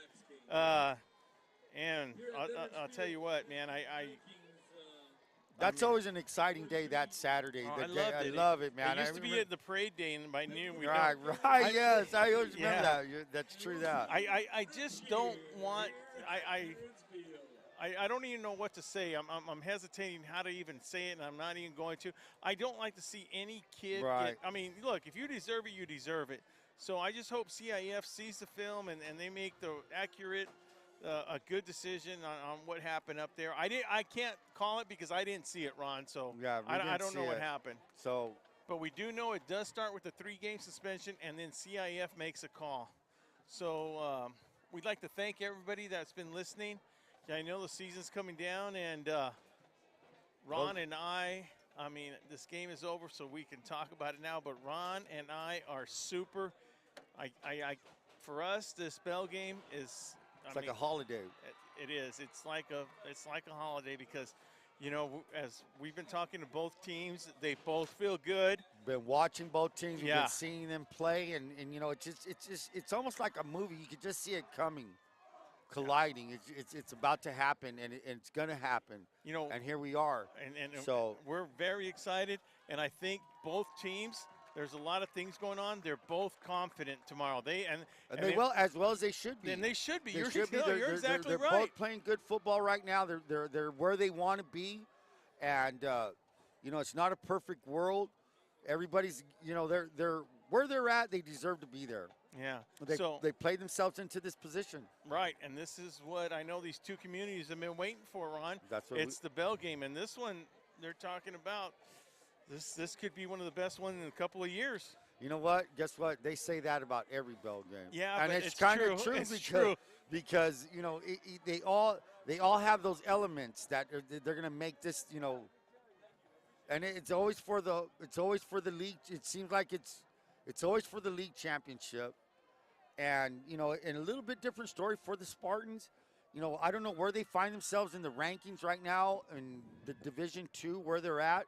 But, you know, it's an important game, not only for the league title, but for their positioning, their seeds, where they're at. So with Central being a Division II, Brawley being a Division III, and then we have Imperial. Imperial has to come out strong. Has to, you know, they have Southwest tomorrow, so that's going to be a key game for Imperial itself because you never know where it's going to do with imposition. So we will VSN will start a little bit earlier tomorrow because of course it is the bell game. So look for us to start at 20 till 7. Plenty to talk about in those 20 Plenty minutes. to talk about in that game. We always seem to be rushed. We will start 20 minutes early. And listen, I don't even, you know, tickets are sold out. You can't even buy tickets right now. You might be able to get them from scalpers, but you can't even get tickets. So if you don't have a ticket or you're from out of town, make sure to join us at VSN. And Ron and I will try to do our best. So from Will Torres, Ron Rubio, Sarah on camera, JJ on Jalen Fong, third. Jalen Fong, our third guy today, and he did pretty good. Did pretty good. He was he's an Arizona State grad, so. Well, you know what it was? He was nervous. Nervous wreck. He had his dad looking over his shoulder. Now, who wouldn't be nervous? So, congratulations to Jalen Fong. Congratulations to VSN. We're here going into our 10th week. Everybody made it. We made a good company with John and Vic. And, you know, we made it through the season, you know, the regular season. The regular season. Now, we'll tell you the truth. Honestly, the playoffs start tomorrow, Ron. Playoffs start tomorrow. It is a playoff game tomorrow. Yeah. The bell game is a playoff game, definitely. Good point. So make sure you will be able to, and you will be able to tune in to Vic Carrillo and John Moreno as they bring the Battle of the Border. And then, of course, you'll be able to see Will Torres and Ron Rubio and all the VSN crews alongside everybody else. So good night, Ron.